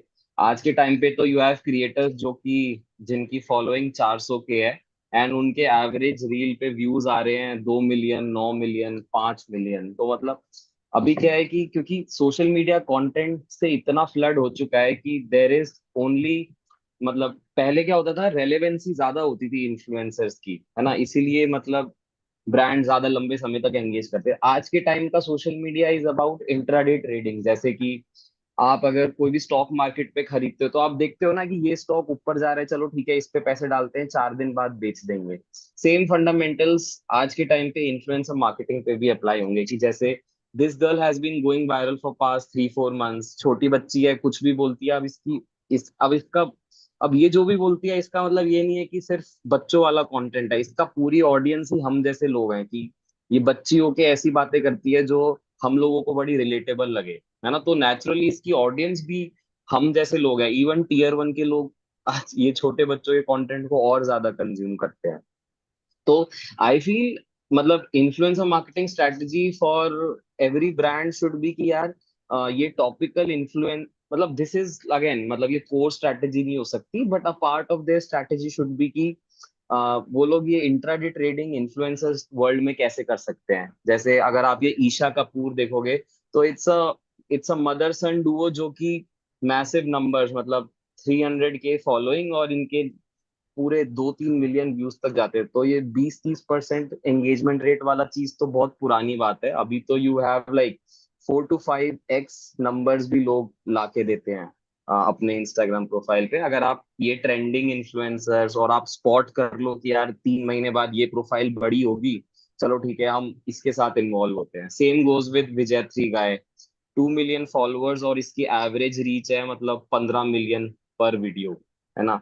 No no influencer can compete with these numbers. और ऐसा और हालांकि आपको यहाँ से लगेगा कि इसकी वीडियोस बड़ी गांव की है, इसकी ऑडियंस बड़ी वैसी होगी, बट जितने भी लोग इस कॉल पर हैं, आप अगर अपने ऑफिस से बात करोगे, अपने सर्कल में, कहीं ना किसी ने इस लड़के को जरूर देखा है ना, क्योंकि इतनी मैसिव वायरलिटी अभी तक किसी अकाउंट पे आई नहीं। तो I think simply influencer marketing में अगर ब्रांड्स ये स्ट्रैटेजी रखते हैं कि look at influencer marketing from intraday attention trading point of view, and you will have massive numbers. तो we already provide this as a service, मतलब अभी पिछले 1 महीने से हमने स्टार्ट किया है, वेयर हमारा काम ही ये है कि जो भी ब्रांड्स हमारे पास आते हैं, we help them spot these trending account, assist them with how we can use them, and मतलब मैसिव आरओआई इट इज कि मतलब 30, जो ब्रांड खुद के सोशल हैंडल पे 30 पोस्ट डालेगा, 15 पोस्ट डालेगा, उससे कई गुना ज्यादा ऑडियंस तो ये लोग आपको लाके दे सकते हैं। तो why not simply leverage them, and they do it at fractions of cost compare to what a cat A influencer would have charged for, giving these kind of numbers. So I think ये intraday trading of these topical influencers will be a huge thing, मतलब already start हो चुका है, but अगर आप आगे देख रहे हो तो ये चीज बहुत इंपॉर्टेंट है। और इसको सॉल्व करने का तरीका है कि मतलब सोशल पे एक होलिस्टिक पॉइंट ऑफ व्यू होना चाहिए। अब जैसे मेरी फीड में हो सकता है कि मैंने 6 ही लोग देखे, बट इंडिया में होलिस्टिकली कौन कौन वायरल जा रहे हैं, that is like impossible to spot, है ना।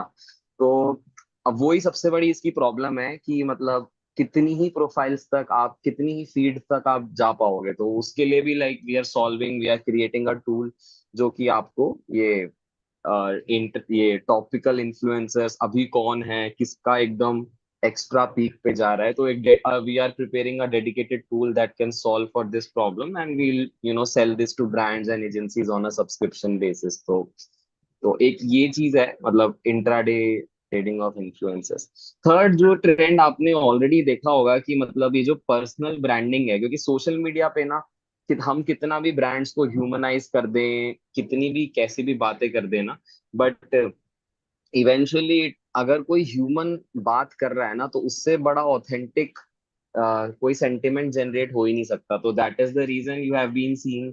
अब जैसे हमारे अब जैसे अगर आप ये देखोगे, जो पेट सफा, केश किंग, डॉक्टर ऑर्थो के जो फाउंडर हैं संजीव सर, तो मतलब इन्होंने अभी जस्ट 3-4 महीने पहले ये पॉडकास्ट पे आने लगे हैं, and that's when people got to know, अच्छा ही is the guy behind these big successful brands. तो अब also like if you see like Zomato के फाउंडर ने खुद का पॉडकास्ट करा है, वो B2B में सारे रेस्टोरेंट्स को बुलाते हैं, डिलीवरी एग्जीक्यूटिव्स को बुलाते हैं। What the fuck is podcast, Nikhil Kamat के पॉडकास्ट में भी यही प्रॉब्लम सॉल्व हो रही है। तो आई थिंक अगर स्मॉलर ब्रांड है, स्टार्टअप है, मीडियम ब्रांड है, तो इनको तो डायरेक्टली फाउंडर्स को इन्वॉल्व होना चाहिए उनकी पर्सनल ब्रांडिंग स्ट्रैटेजी में। जैसे ऑलरेडी आपने शार्क टैंक में देखा होगा कि जो 4-5 लोग हैं, उनकी पर्सनल ब्रांडिंग इज मच, उनको रियलाइज हो गया कि पर्सनल ब्रांडिंग की वैल्यू क्या है। That's when they are scaling up, they are very much focused on कि उनका खुद का डिस्ट्रीब्यूशन कैसे बन सके। और अगर लार्जर ब्रांड है, जैसे कोई इंटरनेशनल ब्रांड है जो इंडिया में है, उनका कोई स्पोक्स पर्सन मिलना मुश्किल है, बट आई थिंक उसमें मतलब it should be more about, जैसे अगर नेस्ले है या नेटफ्लिक्स है, मतलब कोई भी इंटरनेशनल कंपनी है जिसका कोई फाउंडर लेवल पे ब्रांडिंग नहीं हो सकती इंडियन ऑडियंस के लिए, but I think there could be more topics की things that people are curious कि यार नेस्ले की शुरुआत कैसे हुई थी, है ना। या फिर नेटफ्लिक्स में what does working at Netflix feels like, मतलब देयर आर डिफरेंट स्ट्रैटेजीज जो कि इंटरनेशनल ब्रांड्स भी बना सकते हैं। बट वही I think personal branding is the most authentic way to proceed, और स्मॉलर ब्रांड्स तो ऑलरेडी ये कर ही रहे हैं, they will scale it up. It's time the जितने भी नेशनल लेवल ब्रांड्स हैं, ये लोग भी इस गेम में आए।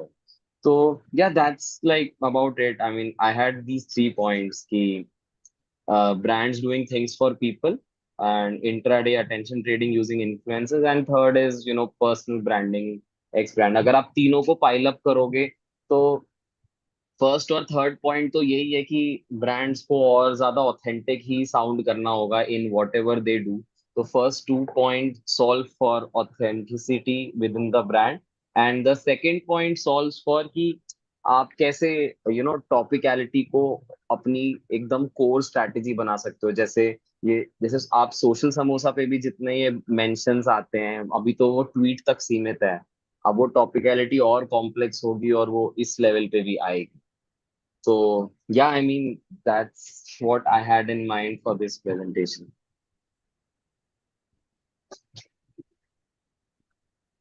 Uh,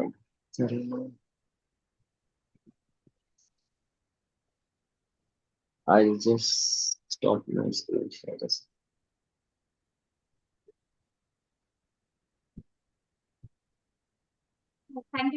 Thank you, Saksham, for taking out the time. That was a riveting presentation, and the chat box is currently brimming with questions. So if you can just take a few minutes to answer the questions. Yeah, sure. Yeah. It's 5:30. Arjun Sani, how are you finding these niche influencers across category? So अभी मतलब there is I think अगर कोई agency में है या कोई अपने brand side पे है अभी तो it is a very non organize market. All you can see is कि लुकिंग फॉर पीपल कि आपकी फीड में आजकल रिपीटेडली कौन क्रिएटर आ रहा है.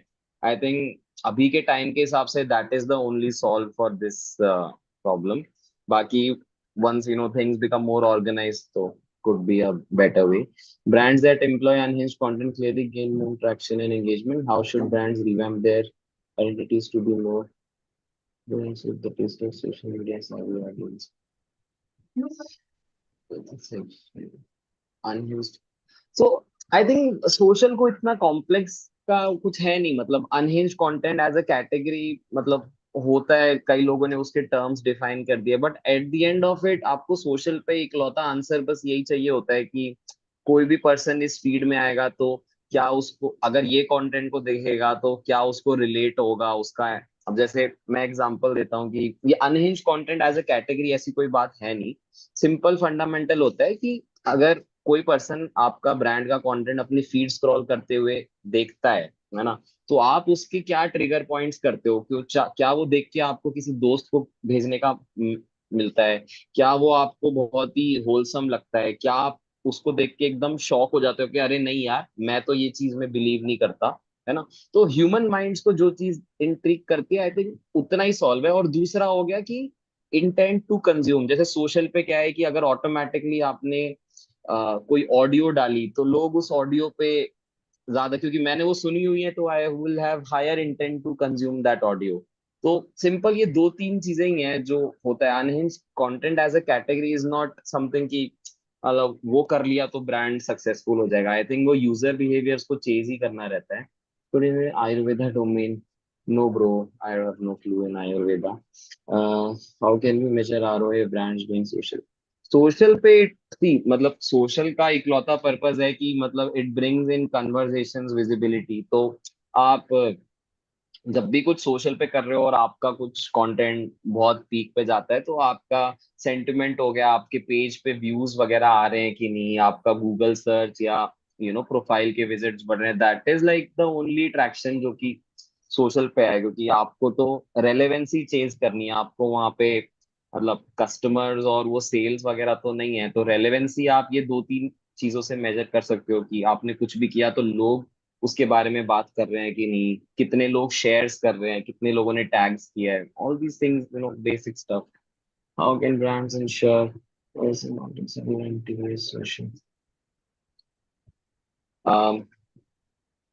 I think how insert pervasive marketing studies that integrate social media with other channels. Actually, I not able to interpret this question. Uh, do you coffee? You stopped in the idea of perfect influencer and don't diversify or think about collaboration that are not obvious. या I mean I think जो brands की side पे जो social media संभालने वाले लोग होते हैं, मैंने जितना पैटर्न अपने करियर में नोटिस करा है कि जो सोशल मीडिया के पीओसीज होते हैं उनको फिर भी नॉलेज होती है मतलब सही डिसीजन लेने की. बट आई थिंक वो जिस आगे के अपनी लीडरशिप के फिल्टर्स के चक्कर में अटक जाते हैं ना, that's what leads to them not actioning a lot of things. So I feel this perfect influencer is more of a hierarchy problem on the brand side, कि जहाँ पे लोगों के खुद के ओसीडीज डिफाइंड है और वो सोशल मीडिया जो हैंडल कर रहा है फाइनल डिसीजन मेकिंग उसकी है ही नहीं. तो अगर वो चीज सॉल्व होगा तभी ये परफेक्ट इन्फ्लुएंसर वाला क्राइटेरिया हट सकता है. And The person who is handling social media on the brand side should have matrix and all those points की जो उनको थोड़ा सा कन्विंस कर सके अपर मैनेजमेंट को कि यार it's okay to do this. अब यार अगर हम लोग नेटफ्लिक्स जैसे ग्लोबल ब्रांड को गंजी चुड़ैल के साथ कोलैब करा सकते हैं तो कोई भी कुछ भी करा सकता है. मतलब I mean it all depends on how the brand hierarchy has been. Selling a product worth 1 lakh, they want to place themselves as premium. I have no context about how premium marketing and ये 1 lakh वाली audience कैसे market करते हैं, ये तो मेरे को नहीं. Influencer कैसे select करे brand की relevant हो. या वो तो मतलब बहुत ही सब्जेक्टिव चीज है कि मतलब आप कंटेंट के हिसाब से या आप अगर किसी का कंटेंट देख रहे हो तो आपको ये देखना रहेगा कि इनके कंटेंट में मेरा ब्रांड आसानी से फिट हो सकता है कि नहीं, जिस टाइप की ऑडियंस यहाँ पर आ रही है क्या ये मेरे लिए इम्पोर्टेंट है. बस आई थिंक ये दो चीजें हैं और अभी तक जितना है वो सब मैनुअल स्कैनिंग के ऊपर है कि आपको सोशल और कंटेंट की कितनी अंडरस्टैंडिंग है, उसके बेसिस पे ही आप सही इन्फ्लुएंसर पिक कर सकते हो. मतलब बाकी ऐसा कुछ वर्ड्स में डिफाइंड मैट्रिक्स वगैरह तो नहीं है. सो एंड जितने भी टूल्स है I don't think they solve for much. जैसे ये जो भी पता नहीं इंडिया में ही कम से कम 40-50 टूल्स हैं जो कि आपको लिस्ट दे देते हैं and everything.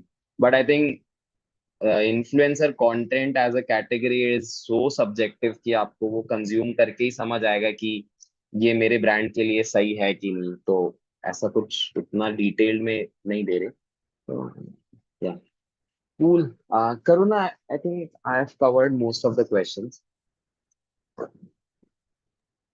Thank you so much, Saksham, for taking out the time to be with us here today. Thank you. Okay, thank you. See you. Thank you, guys. Bye. Thank you.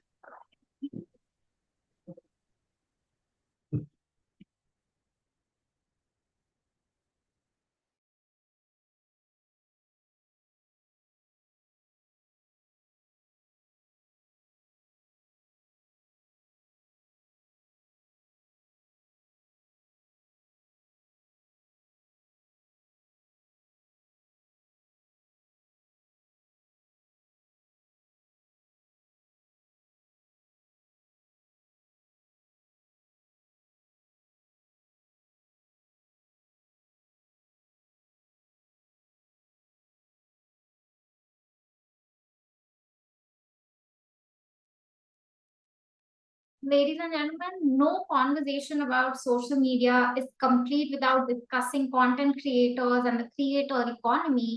So to wrap up this insightful day, we have an exciting panel lined up to discuss the state of the creator economy in 2024.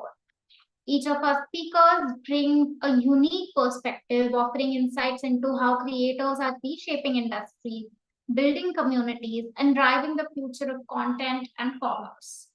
Without further ado, I would like to request Mathur, founder and editor of Social Ketchup and managing editor of Social Samosa, to rejoin us on the screen to moderate the panel discussion. I would also like to request our panelist, Mayur Jumani, music composer and content creator, Pavleen Kaur Bumrah, beauty, fashion and lifestyle content creator, Riya Jain, fashion and lifestyle creator. Over to you, Mrinal.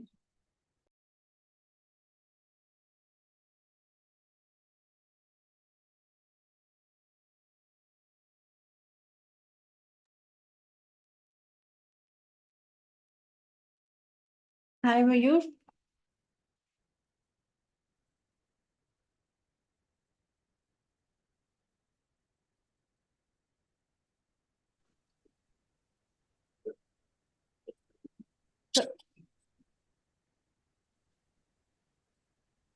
Hi, Mrinal. How are you?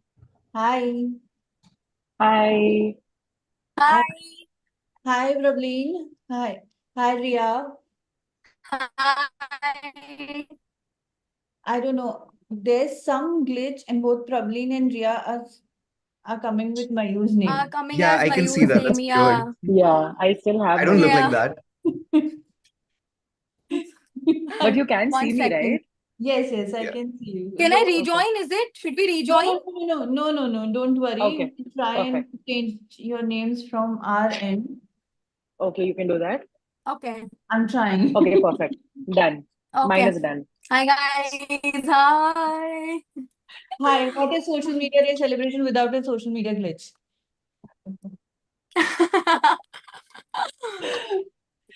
Okay, it's so fun to talk to you, and to start with such a light note. I think we are almost at end of this seminar, and I don't think so. There is a better closure to the entire sessions. When we talk about social media, one thing which is which cannot be avoided or missed is content creators. And I know, and people who know me knows that how much I love to talk about creator and creator economy. We had like a huge discussion last year with Mayur as well, and I keep having that. And it's my pleasure that I'm talking to Prableen and Ria also finally, at least on this virtual way. To start with, I want to ask you guys, what are your thoughts on the current state of creator economy? Because you guys have been with it, of it, for at least a couple of years now. We'll start with. Yeah, been a decade now for me at least. Yeah. Yes, I know. I've been following you for so long, and that's why I know that you guys are perfect to talk about this. So, Ria, since you've been the senior here in terms of experience, do you do you want to Yes, start? like don't tell that. Yeah, so yeah, like you can call me OG is better than senior mini. Yeah, OG is Okay, better. good. You Yeah, are an so OG content yeah. creator. Yeah. So the question is, sorry. What do you think about the current state of creator economy? Because you have seen, and at least you have seen it grow, evolve. I think it's great. I think it is great that, there's a new profession around the whole world that is, the creators economy is growing and growing, especially in India also, that we have seen a change after 2020. The growth has become like crazy and tremendous, and I am so glad that there's so much of talent out there, and there's so many things happening. Earlier we couldn't see so much of talent because we were just secluded to other things. Like we never knew there were so many talented people, and thanks to Instagram we know that there's so many talented people out there, and most of them are creators now, and they're showing their talent. And it's great to see the way the growth is happening, and keep growing and growing for sure. That's my take on it. Like the growth is amazing, like the way it's growing and evolving. But I've seen it all. I've seen it from 2014 till 10 years now. I've literally seen how we were not known and how people now know us, respect us. So it's a great thing. Probably your thoughts on it? I think I've been doing it for almost 7 years now. So I feel that, of course, like there's been like a tremendous change. Creators have started coming in, especially during lockdown. Like there were so many lockdown creators, like the entire economy, I feel, just boosted during that time because everyone had so much time to sit back and think of what are they good at. So I feel that was one of the most crucial parts in creators economy, especially in India, because I feel that people didn't know that they could, cook and also film it, or, just, go about their day and vlog it, and, just get ready and do Get Ready With Me. It was not as big of a thing as it became because I think our viewership on Instagram also, or all platforms, in fact, increased so much. And I think the creators economy has to do with that. Like today, we have all sorts of people that we can see, like, from villages who are working out or, having their, like, tireless days. We're able to do all of that. We're able to see all of that. And all of that is monetized today because now we have brands that are acknowledging it. And then we have all these media publications that are, helping us bring more, like, volume and give more exposure to the same situation. So I feel it's been great, and it's just going to get better. Like I think it's just the beginning for India because it's still a very new, I would say, a career path. Like even though it's been like 10, 12, 15 years for a lot of people, I still feel that it's very, very new. And now it was the first time that we got the National Creators Award. That happened for the first time in India. So I feel we have a long way to go. But yeah, I think it's been growing. And how, Definitely. yeah. Yeah, Mayur, what are your thoughts? Yeah, I'm like I sometimes feel like the millennial generation of the creator industry because I started doing my stuff during the lockdown where everything had just started to change. You know how in the 90s Yeah. everything started to change. We used to go out and as kids, and then like next thing there's a computer here, there's a laptop, there's mobile phones, and everything just started changing. So that's how I feel about the creator industry, how it has changed from 2020, the lockdown days, up to now. And the best part about is that how people have started respecting us, True. how every industry one by one has started like acknowledging us. First it was the brands and everything, and then it came to the Bollywood industry, all the other industries, and now finally we are moving into the entrepreneurial space as well. So True. it's the transition has been amazing right now.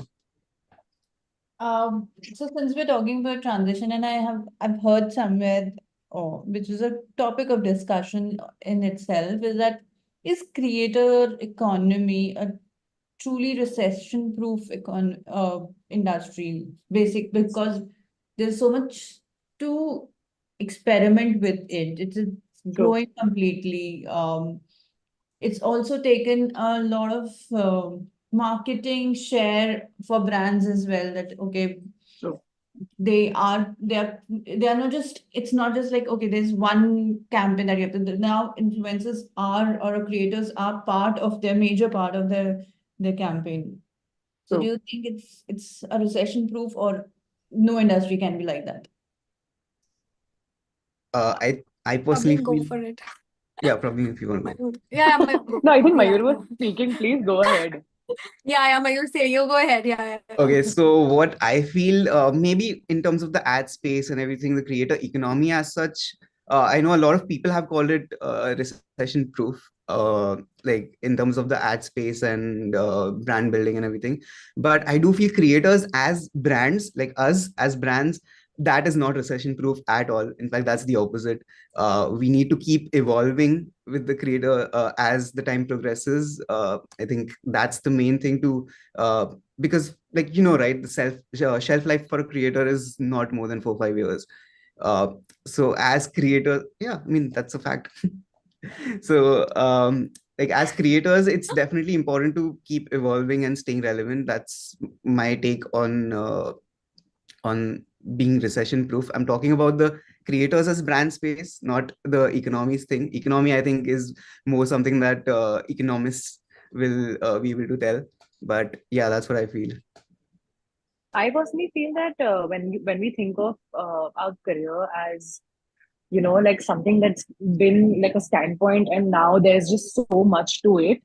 Today, when there were like the money that we're making, that nobody honestly talked about it as much as it should be spoken of, because people are still so I feel they're so scared of what will everyone think of the kind of money the creators are making. But I feel that today, for example, Instagram has not monetized every single content piece, right? But YouTube has. So I feel that if as a creator I'm constantly putting out content, there is nothing that is going to happen to it, right? Because if I'm keeping the brand partnerships completely away and I'm still consistently putting out content and putting out parts of my life and vlogging and doing like daily vlogs, I still don't think it's going to hamper it, because YouTube in itself, and I feel it's going to come to Instagram as well, because it's just not come to India. But I feel the platforms in itself are monetizing content and taking it so much more seriously, where it not only just becomes about brand deals, but it'll just be about the platform that is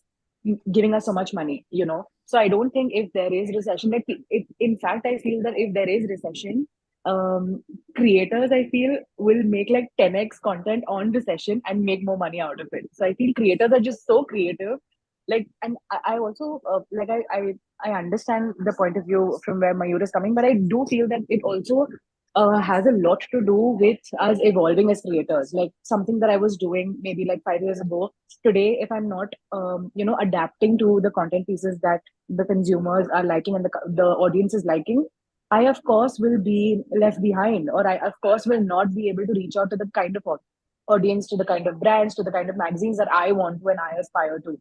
So I feel it's an ever evolving career path, and it literally is up to us. Like, I'm not saying that we completely have to change and devour ourselves from whatever we're standing for, but there are different modes to it, and we have to adapt to the different modes of how, what is being accepted in the best way.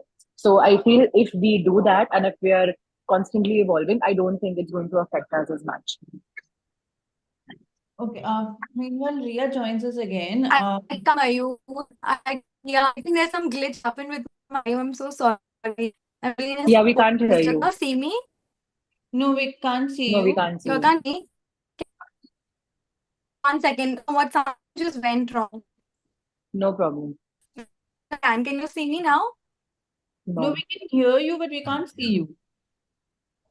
In fact, the shelf life also, like till the time Ria is back, I feel the shelf life also that Mayur said, I feel that there's a peak and there's like, the boost of, followers that you get at a particular point in your career span. And then, of course, like it becomes gradually, and, there's like a consistent amount of following that you keep on gaining. But someone like Ria, she's been doing it for more than a decade and she's still consistent. She's still acing it. She's still getting the best of brands. She like just now went with Cosmopolitan abroad. So I feel the opportunities are always going to be there. It's literally up to you how you just pave your way through it. So I feel like she's been doing it amazingly, and I feel it's going to be the same for other creators as well. So it's basically, I don't think so. Mayur is also saying something different. It's more of if you have reached a roof height as a creator, Yeah. you need to evolve that time. That's Yeah. the roof height. Then you again Yeah, find another correct. roof height. So Correct. if you had an audience, so when you started, when you See me, sorry. when you reached a peak with 18-year-olds, let's say 5 years Yeah. back, now that same target audience is 23 and they will want something different from you. True. So Yeah, that's definitely. what I said, that you have to evolve, of course. Like, I completely understand, because the audience that I had back then were teenagers, and I was helping them and motivating them to, love themselves, love their bodies, love their skin. And now when they're here, they want to know, if you have a skin like this, what do you do with the skin that you have? Like, what kind of skincare do you use? What kind of makeup do you use? Probably they don't want as much motivation as they did maybe like 5 years ago. So it has to evolve like that. Ria, we were discussing. I think I lost the whole. I think I lost. I caught hold of problem a little, and I caught hold of Mayur a little. So I think I did when Praveen was talking. I totally agree with her that creators, even it's recession, I think they'll be in such a creative manner. But any industry can't be recession proof, I feel. Yeah. Like I just have a thing that somewhere you never know. You never experience it. You never know what comes next. Yeah, I don't. Our industry is ever going to be recession proof. Or we're going to see, but of course we evolve, like the and Mayur spoke, evolving something will keep and we adapt that what's happening, and I'm sure we'll pass it through that way. Okay. So chance. What? Sorry. Am I audible? You're completely audible. There's no problem with Am I you. audible? Okay, fine. Okay, cool. Yeah. Okay. So both Mayur and Praveen, you guys are active on YouTube also. You create long form content. I know Praveen creates content very frequently on YouTube, and she also talked about that YouTube is a source of her for monetization, YouTube content. But in the battle of what works on social media between long form and short form, and why I'm asking both of you is because you both create both kind of content. So what works for you, even irrespective of just the monetization bit, because that's a platform dependent, but in general, if short form works for you or long form works for you, where do you think that you create that impact as well? I feel my audience for both platforms are very, very different. Honestly, I feel that there's like maybe like a 20-30% of audience that will be there on YouTube as well. But I feel the majority of it is very different. And it's like I feel YouTube audience is so cult. Like, they will follow you. They will be so invested in your life, and they would want to know what and where and how is it happening. So I feel that what I cater to them is so much more different than what I cater to on Instagram. I feel I look at Instagram more on terms of, it has to be relatable. It has to be, of course, like creative. And I also want to I feel it's more on basis of how I want to brand myself, how I want to position myself. That's how I see myself on Instagram. Like today, if I'm doing all of these, my YouTube content, I feel my audience really wants more affordable, they want more relatable, more candidly short content pieces as compared to Instagram. I feel Instagram audience really likes the aesthetics. Like that's just maybe my audience, but I feel they really like the aesthetics. Like even if I change like my setup, I will get so many like questions on like how did you do this, or where's this new setup, or have you moved into your new house, and like different sorts of things. So I feel the audience itself is very very different. And when I cater to like YouTube, I try to keep it as candid and as chilled out. I feel they love listening to someone just talk. Like how I'm talking right now, they just love us just ranting and talking and just giving them recommendations. So I feel that's my audience for YouTube. I try to space it out a little different, which is why my content pieces are also very different. Like I try to repurpose, but I also create separate content for YouTube. So I feel in that sense, both my audiences are so different, and that's why I feel on Instagram I can still do like mid luxury and affordable and still like mix of all, but on YouTube I have to be very very candid and very like chilled out and just talk. Like the heart to heart conversations happen on YouTube because it's long form, and you can't do that in short form content. Like it does not come through as well as it does on YouTube. Mayu, what are your thoughts on it? I completely relate with what Praveen said. Like Instagram and YouTube audience is completely different. YouTube is so like I had a gap of let's say 2-3 weeks where I didn't post anything, and then finally I posted something on both platforms. Instagram, like it literally it was the algorithm that is not putting my videos up, and I saw very less interaction. But when it came on YouTube, especially the long format, I saw at least 50 comments saying, "Are Mayur bhai ne finally he remembered that he has a YouTube channel and all that." So people are so engrossed over there on YouTube, True. and I actually don't feel that it should be counted as a battle between short format and long format. It should Yeah. because both go hand in hand. Like short format is a funnel for you to get more demographics, get a better get a different audience, to open up yourself to the world, while long format is something that takes the funnel in. Like it helps you it helps you convert your followers, your subscribers into your fan base, and ultimately True. that's what matters, right? The people who stay longer with you, who are there throughout your life, and who will come for your shows, who will come to see you. Correct. So I think I both completely are very, agree. very, very important. Yeah. Okay. Ria, have you tried making long form content? Because I know since the time I'm following you, I've seen you creating reels and short form content. I've seen you evolve in the kind of reels also you do. You have very well produced as well content. So So do you think that for you the short form content is the perfect thing and you don't want to switch from it? To be very honest, I have been planning to switch from short to long since almost 8 years now. But that's never happened, to be honest. It's been 8 years. I keep thinking, okay, I have to start YouTube, I have to do a long format, I have to like keep talking, I want to like, sit down, talk. But that somehow just never worked for me as of now, but you never know. I love all writers. I love listening to, like, especially probably when she's talking, I love listening to her story. I'm very engrossed, whenever she's talking on Instagram, probably when she's like talking about her body type, her acne problem, everything, I'm very much engrossed. So for me, I love it. But when it comes to me, I don't know, somehow I'm always like, हाँ, कल करूँगी, ऐसे करूँगी. So for me, I think both the formats are good to go, but I'm still sticking to a short format as of now. But I think long format is basically people know you much, much better, which I am like, in my short format, I try to do that, which I've been doing that since the past so many years. I've been trying to keep it very short and simple. But again, coming to long formats, I would definitely, you never know, maybe this year is the year you will. So then in that case, we will take credit that we pushed Ria to do that. Of course. I think it'll be so much fun to hear her. Like she's so fun to speak to.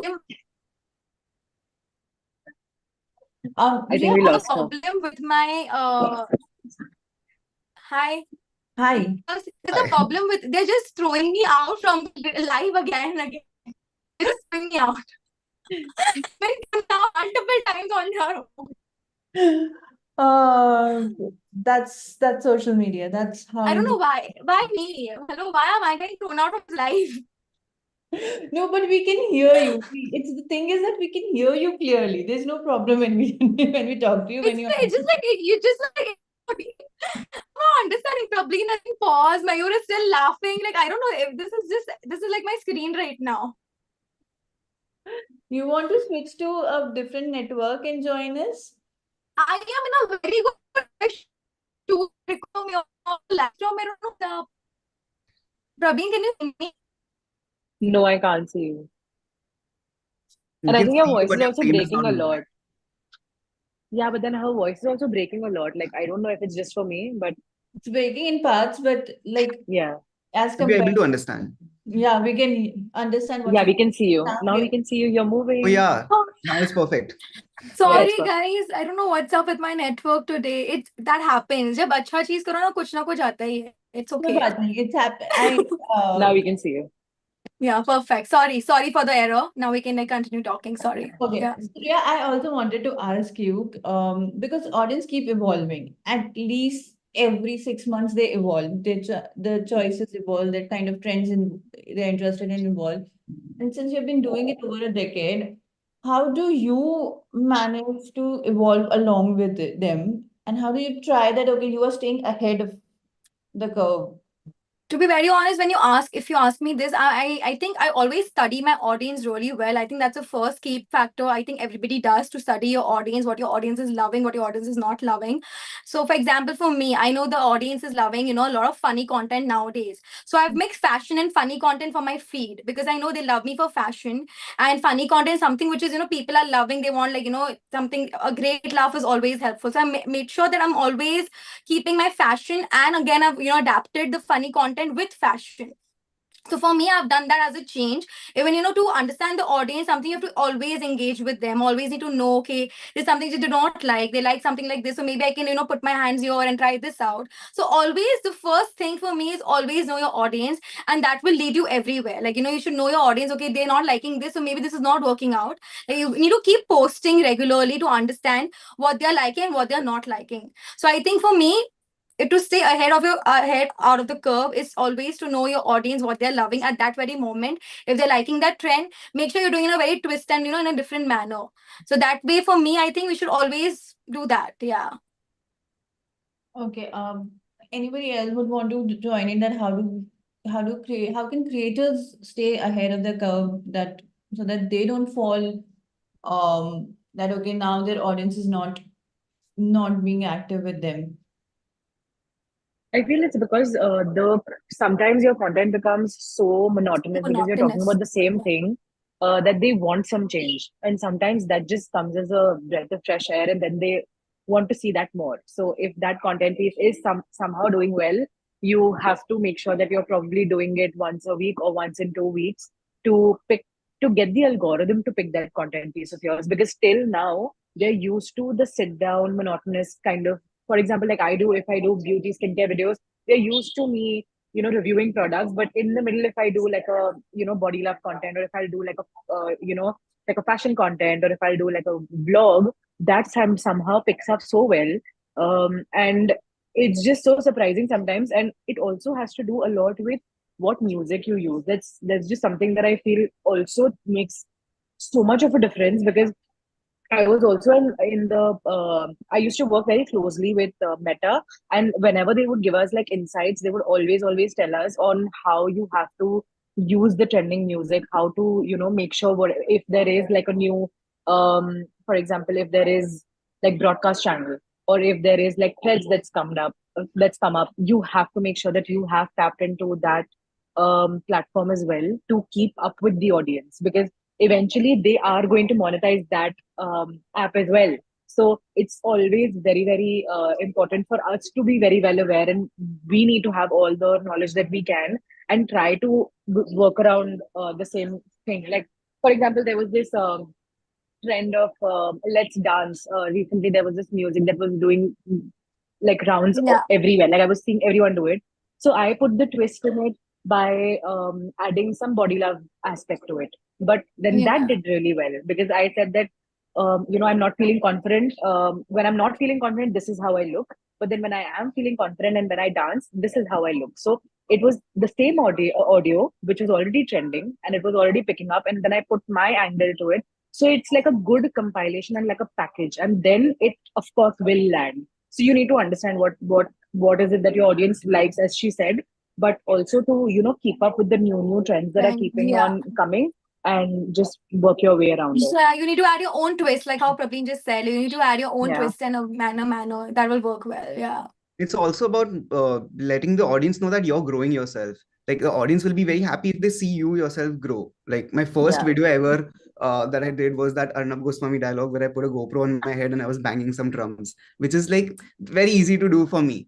But if I do that right now, I know my audience will not like it because they know I've progressed so much after that. Like right Yeah. now, every single content piece that I put out is a track in itself. It's a music song in itself. So like if I do anything less than that, my audience will not be that happy because they know I've reached that level. And the more I True. keep reinventing myself and keep upgrading myself, not just reinventing, I think the more the audience will connect with me. 100%. I talking about social media platforms, I have a fun question to ask, and I hope you will be able to answer because you guys will work with these platforms very, very closely. If given the chance, what would you change on social media platforms that you guys are active on? Change. Yeah, so say suppose if you have to change one aspect of Instagram, what will Right. it be? And if you say if you're most active on YouTube and you would want to do that, what will that be? I think on Instagram, I feel right now there's so much of talent and it's it's crazy, it's cluttered. I would think segregation of talent should be great. Like somebody loves dance, there should be like a tab for dance. Somebody loves makeup, there should be a tab for makeup. Somebody loves fashion, there should be really good. like there should be like you tap, you just press tab, and there's so much coming for that particular kind of field. But right now everything is like a mashup on Instagram. So I think that one change, I think that should be like an add-on button. I think that's something, not a change, but I would like to tweak a little there. I think that is something I would see. Talent is great to see, and I want all the talents to be on Instagram. But I just feel a little segregation of all the talent should be under one roof, like one roof, like fashion, beauty, musician, lifestyle, etc. etc. So we know, okay, I love this, so this is what I'm gonna follow. I wanna go there, I wanna follow this. So I think that is something which Yeah. I feel would be great and would be helpful for everybody out there. I think that is something which I'm looking forward to. I hope Instagram listens to me, Meta, if you're on this reel, on this I think ride. I will definitely like one up her because I feel that right now there's just so much, like they've added notes, they've added broadcast channel. There's just so Yeah. much to keep up with that eventually you don't even know like what you have to do because did you miss me? Like, No. can you see me? Sorry. Yeah. Okay. So I feel that, for example, initially when we were only made to focus on hashtags, but then there were so many more, like 100 more things to take care of, then it became so complicated that from our feed to our explore section, everything is just like all over the place. We don't even know what we follow at this point. Like last night, Yeah. I've seen everything related to cricket. So my entire feed, my entire explorer is just cricket. I'm not even seeing all the things that I've been wanting to see. Everything's just gone. Now it's just cricket. Yeah. It's blue. Like since morning I'm scrolling, it's just blue. So I feel that segregation definitely will be great. And also, I think the guides option that we had on Instagram, that was such a good, like a separate portal. I feel because I personally made like series in whatever content pieces I would do. For example, if there were hauls, I would make like a separate guide for that. I would make hauls like a separate guide for like makeup tutorials. It was just so helpful, and suddenly it was just gone, and I just didn't like that. So I feel if they Even bring the that back, video, it'll be even very I think, helpful. yeah, even the video, like it's just 1 minute 30 seconds. Like we can't make longer videos on Instagram. Yeah. So I think that is also required. Like if somebody wants to make like Yeah. longer videos, we just have the time frame all the time in our mind. Okay, 1 minute 30 seconds is something which we have to keep our videos. So I Yeah. feel maybe if we circle back, I think we should definitely get few things back, which was really really helpful. No, Yeah. I And really like to link all the products, I feel that is something that I struggle with so much. I feel on the reel only we should get that option of, tagging the Yeah, product. I It's think just yeah. easier to find, to Mrinal, go if to you're gonna find ask it us, on we their have like a long list, I I, think. We'll keep saying. We'll I keep like saying. how we were feeling awkward initially to talk about this, but now that we started, we can't stop. No, it's like we're counting. the features that they're It's just a mentioning lot of is feedback. something very common to everyone. Everyone want that segregation. Everyone want that guides feature to come back. Guys, So definitely, it was on my list as well. It definitely should come back because, like right now, like people who are doing these series, who are doing the same thing every day and doing something like that, that's working a lot. But for people like me and like Praveen and all who want to do different things, for us, it's difficult to keep everything segregated, everything Yeah, tabbed up. So for people who really want to see my dialogue beats, they can just see one of my guys. Who want to see me true. doing covers, who want to see me doing original music, that can see something else. So I think that's very important. And another Of thing course. that I feel, it's not a feature as such, but if you see Instagram now versus 2 years back, right now everything, all the tabs that are there, they're all focused towards exploring. So we have Yeah. less content showing up from our own followers and more content showing up from other people. True. So That's that true. they should kind of take a step back over there. Let people see the content that of people they follow as well. True. okay, going a little deeper in the discussion, and I know that you guys all make amazing videos, and that's why I really want to ask this. It's like I read somewhere which said that creators are now creating content Netflix like they're giving Netflix like experiences, and that is what is True. trending. And I think a lot of it goes behind storytelling and how do you deal with. So, what are your opinion on this? I feel it's insane. Like, for example, you see someone like Amansi Ugale and the kind of production, the kind of sets that she goes to, the kind of, like, you literally cannot even figure a difference between what was there in Hira Mandi and what she shot. It was literally so good. So I personally feel that, of course, like, as we are also getting better at what we're doing, we understand our audience. Now we want to up our game and get better in production and give them better looking content. So I feel everyone eventually is going to do the best that they can. Yeah, so I feel that everyone is definitely going to do the best that they can because we, like, I feel for creators who didn't have like a platform to speak or, show their talent, now when they have they're their own boss, they're doing everything they can on their platform. It's so easy for them to make like a case study out of it and, for example, give it to Netflix and be like, if I want to, do something with Sanjay Leela Bansali, they have like a case study to show. So I feel the experience when it was just on the big screen, then it came to our laptops, then it came to our phones, and now like it's just everywhere. So I feel there is so much talent and it's just coming out now because we have the means for it. So I feel it's just crazy and everyone definitely will keep on getting better with whatever content pieces they are doing because they also want to give back to the audience that has trusted them in the process for so long. Like, we're doing whatever we are doing, we're making so much money, we're so grateful, but we're doing all of this because they didn't give up on us. So we want to give the best to them as well and keep on getting better at it, at our craft also. What are your thoughts on like that? How much of a storytelling or an, if not storytelling, of an experience is required? Because I see here, where if I see a reel, I don't know where it's ending. You've been trying that. Yeah. It's so storytelling, I think, has always been the number one secret ingredient, and it used to be a secret, but now people are focusing more and more on the storytelling and the experience. Like you said, it's not just the storytelling; it's the whole experience of that reel Yeah. from start to end. I think that is people are focusing more on how they're packaging their content. And of course, mixing that with everything that was already there, like the relatability factor, combination of all these things is what is going on. And even though it's kind of things are kind of moving separately, it's that on one side algorithm is kind of focusing more towards more relatable content, shorter content, but I think creators, people like us, we are moving more towards creating something that is so visually appealing for the audience. And I think that's a great step that a lot of creators are doing. I've been doing that for a while, but now I've seen everyone trying to do that forget the algorithm, let's think of what you can bring to the table for your audience. And that's a very beautiful thing that people have taken their content game to another level.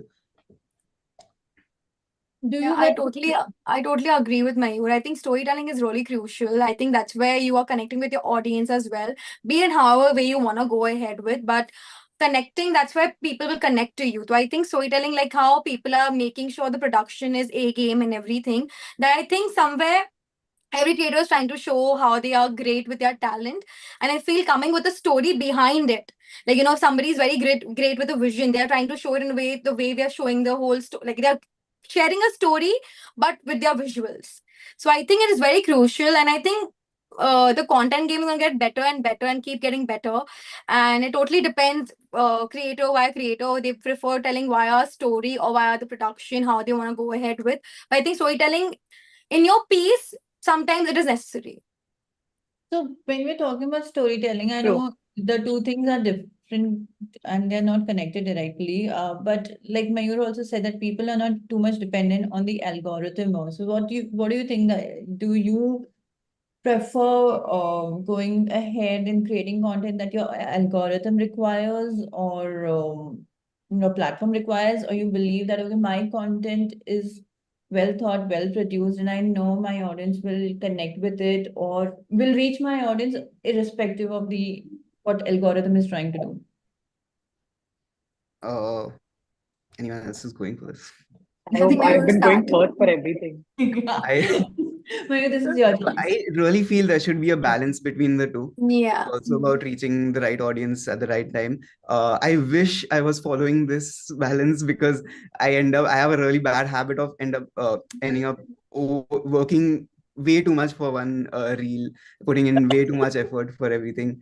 But like for me, I personally, I think it's an individual thing. If people really want a broader audience, they just want their numbers to increase, then it's more about getting into the algorithm and getting into what's working, being relatable.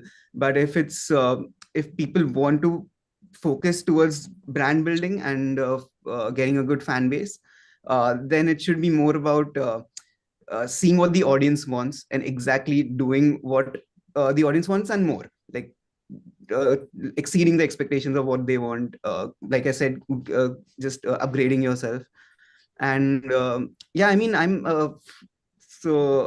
would rather be the underrated, really talented guy than people calling me overrated for some reason.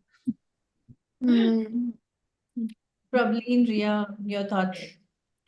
I think coming as Mayur said, balance is necessary. But again, till date, I'm not able to crack the algorithm, how it works, how it doesn't work. I have been following what I love. I'm actually doing from my own personal experiences. I am just, and I would love to say to everybody out there also, if you think that you're creating your content and you're reaching to your audience and somehow the content is not reaching, because personally, when I've experienced this, like, you know, personally, I've gone through a phase where, you know, I was creating like really great content, wasn't reaching out to people, and I was like, why isn't this not working? But sometimes you cannot crack Instagram algorithm. In my personal experience, you cannot crack it. You never know if you do a random reel. I don't know whether you guys are seeing a trend that there's a 1 second reel which is happening. Itna mehnat karke views nahi aa rahe, and that is getting like crazy amount of views. So right now, I feel like anything and everything can work. But again, whatever you love doing, whatever the audience, whatever like the creator loves doing, can stick to that and sometimes play around a little bit here and there. Pick up the trends, see if something you can connect. And as mentioned by Prablin, you know, do a twist, like, you know, with the trends. So maybe I think balance it out, but always stick to your niche. For me, according to me, I think you should always stick to your niche, because that's where the audience, your fan base have built.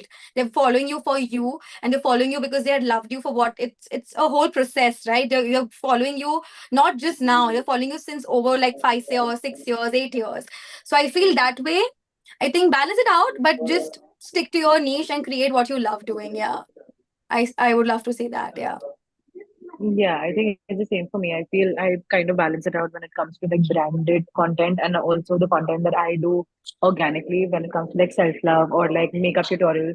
I always keep a blend of like if I have two branded content pieces or two high production videos going live, I will try and make the rest five content pieces very relatable and shot from my iPhone. So that is how I kind of crack it, and I feel that works really really well, because even if like one video out of all the seven or two videos out of all the seven do well, it automatically divides your audience in a way that they will go and watch the rest of your content pieces as well. So I feel that is what's worked for me. So yeah. Yeah. Okay. So I just have one last question, and I quickly want to understand about it. And I know I can ask you guys because I know you guys have tasted that creatorpreneur, or the in some sense or other. I know both Prableen and Ria have collaborated with different brands to launch their collection. Mayur has started with the academy. So how is that going, and how do you think that the roof hike that we were discussing now, once someone reaches that, that's a thing, that's one of the avenue that people can look out for, a creator can look out for? I feel when I'll just give you like a basic example of a brand. Like if, for example, like a Maybelline is starting their new product range, if it doesn't have a face, then it's difficult for the product to sell, right? Because you can't just show the product without having a face to it. When we built the community and when we have an entire following, which the brands are basically spending their money on when they don't have a face to sell their product, when we have that ourselves organically, why would you not want to monetize it? Like I feel it's the perfect blend, and I think that should be on every creator's mind, that they want to end, or they want to have like a brand of their own in maybe like 3 years, 4 years, 5 years down their career path. Because I feel I also did it pretty late and I still don't have a brand yet, and probably I'm working on something. But I feel that when it comes to my collection, like I did one with Preeti, which was like a size enclosure collection. I think it did well also, and I also kind of understood what my audience wants, because whatever we sold, everything literally was sold out in like 3 days, which was insane. And they were constantly just asking for restock. So I was like, this sold out because of me, and why would I not want to do that for myself? So I feel we have the following, we just don't probably have the confidence, and we don't have like an entire team that is market fit for marketing and for sales. And but if you get the right people, and if you build your team, and if you have the vision to have your own brand, I think you should not stop for anybody. Like it's just going to be so great. And I personally think that everyone should have their brand, because that's the perfect landing. Like it's like the perfect climax for every, it's like the movie, this is the brand is going to be like our movie. So I feel it definitely should be on everyone's like list of things that they want to do. Okay. I totally agree with Pavleen in that. Coming to having your own brand after you've been in the creator space for so long, you need to have a brand or whatever you want to go. Like you want to go ahead with. For example, if I ever thought to become, just an example, never thought about it. Just an example, if I want to ever become an actor, so maybe I am building myself, my profile that strong enough that that somewhere I am reached, like somewhere my profile is reached out to right people. I'm building my profile. Whoever wants to do anything, like specifically Praveen spoke about a brand, like any creator. But if a creator wants to do like an ad, do acting, or just be a model, XYZ, be whatever, I think it should go hand in hand. They should be like, okay, this is also happening. I am doing something which I love. This might help me to get a modeling growth as well, or maybe an acting career over there, and or maybe a TV series or whatever they like. They can start putting out them however they want to. I feel Instagram as a platform, when you see yourself and you've just been a creator, you're just showing, I think you should show your talent in a way where you have like, okay, this is something I wanted to reach somewhere.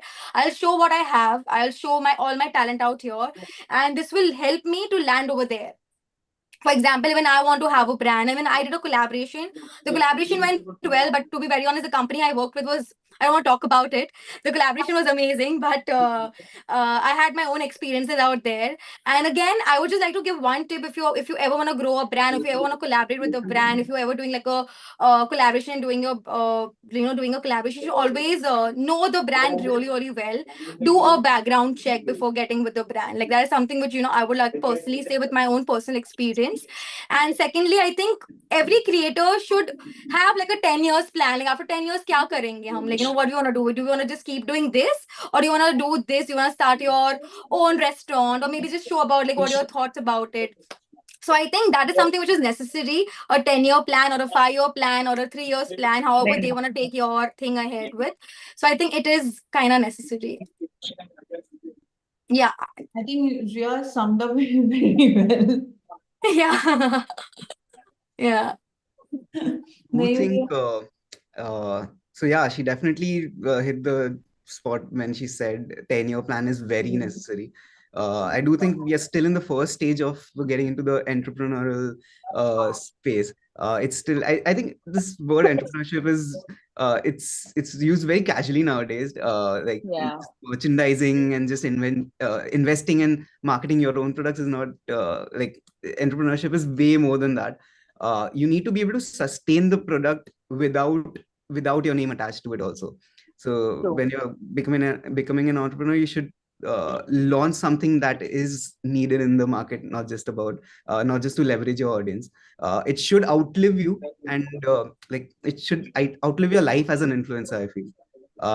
So yeah, I mean, otherwise even my original songs would be counted, would fall into this category. Like I don't become an entrepreneur by just launching original songs. But yeah, the academy thing and the touch with the studios, the audio production house that I have, the best thing about it is that the people under me are working towards it, and it kind of works without even my name attached to it. So that's something. And for example, Niche Hair, what Parul did with Niche Hair is something so brilliant. Like, Incredible. Yeah. very incredible. And that's what I think the future is.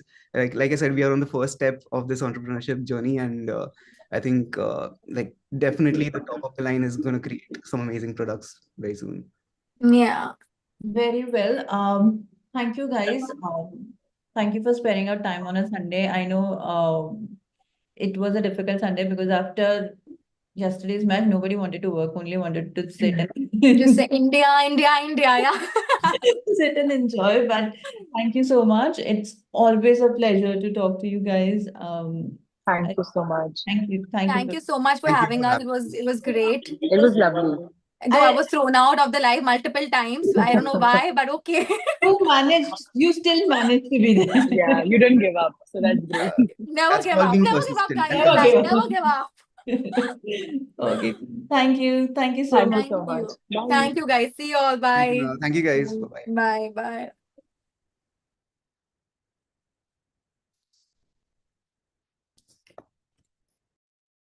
Thank you for taking out the time to be with us today, panelists, and sharing your unique experiences.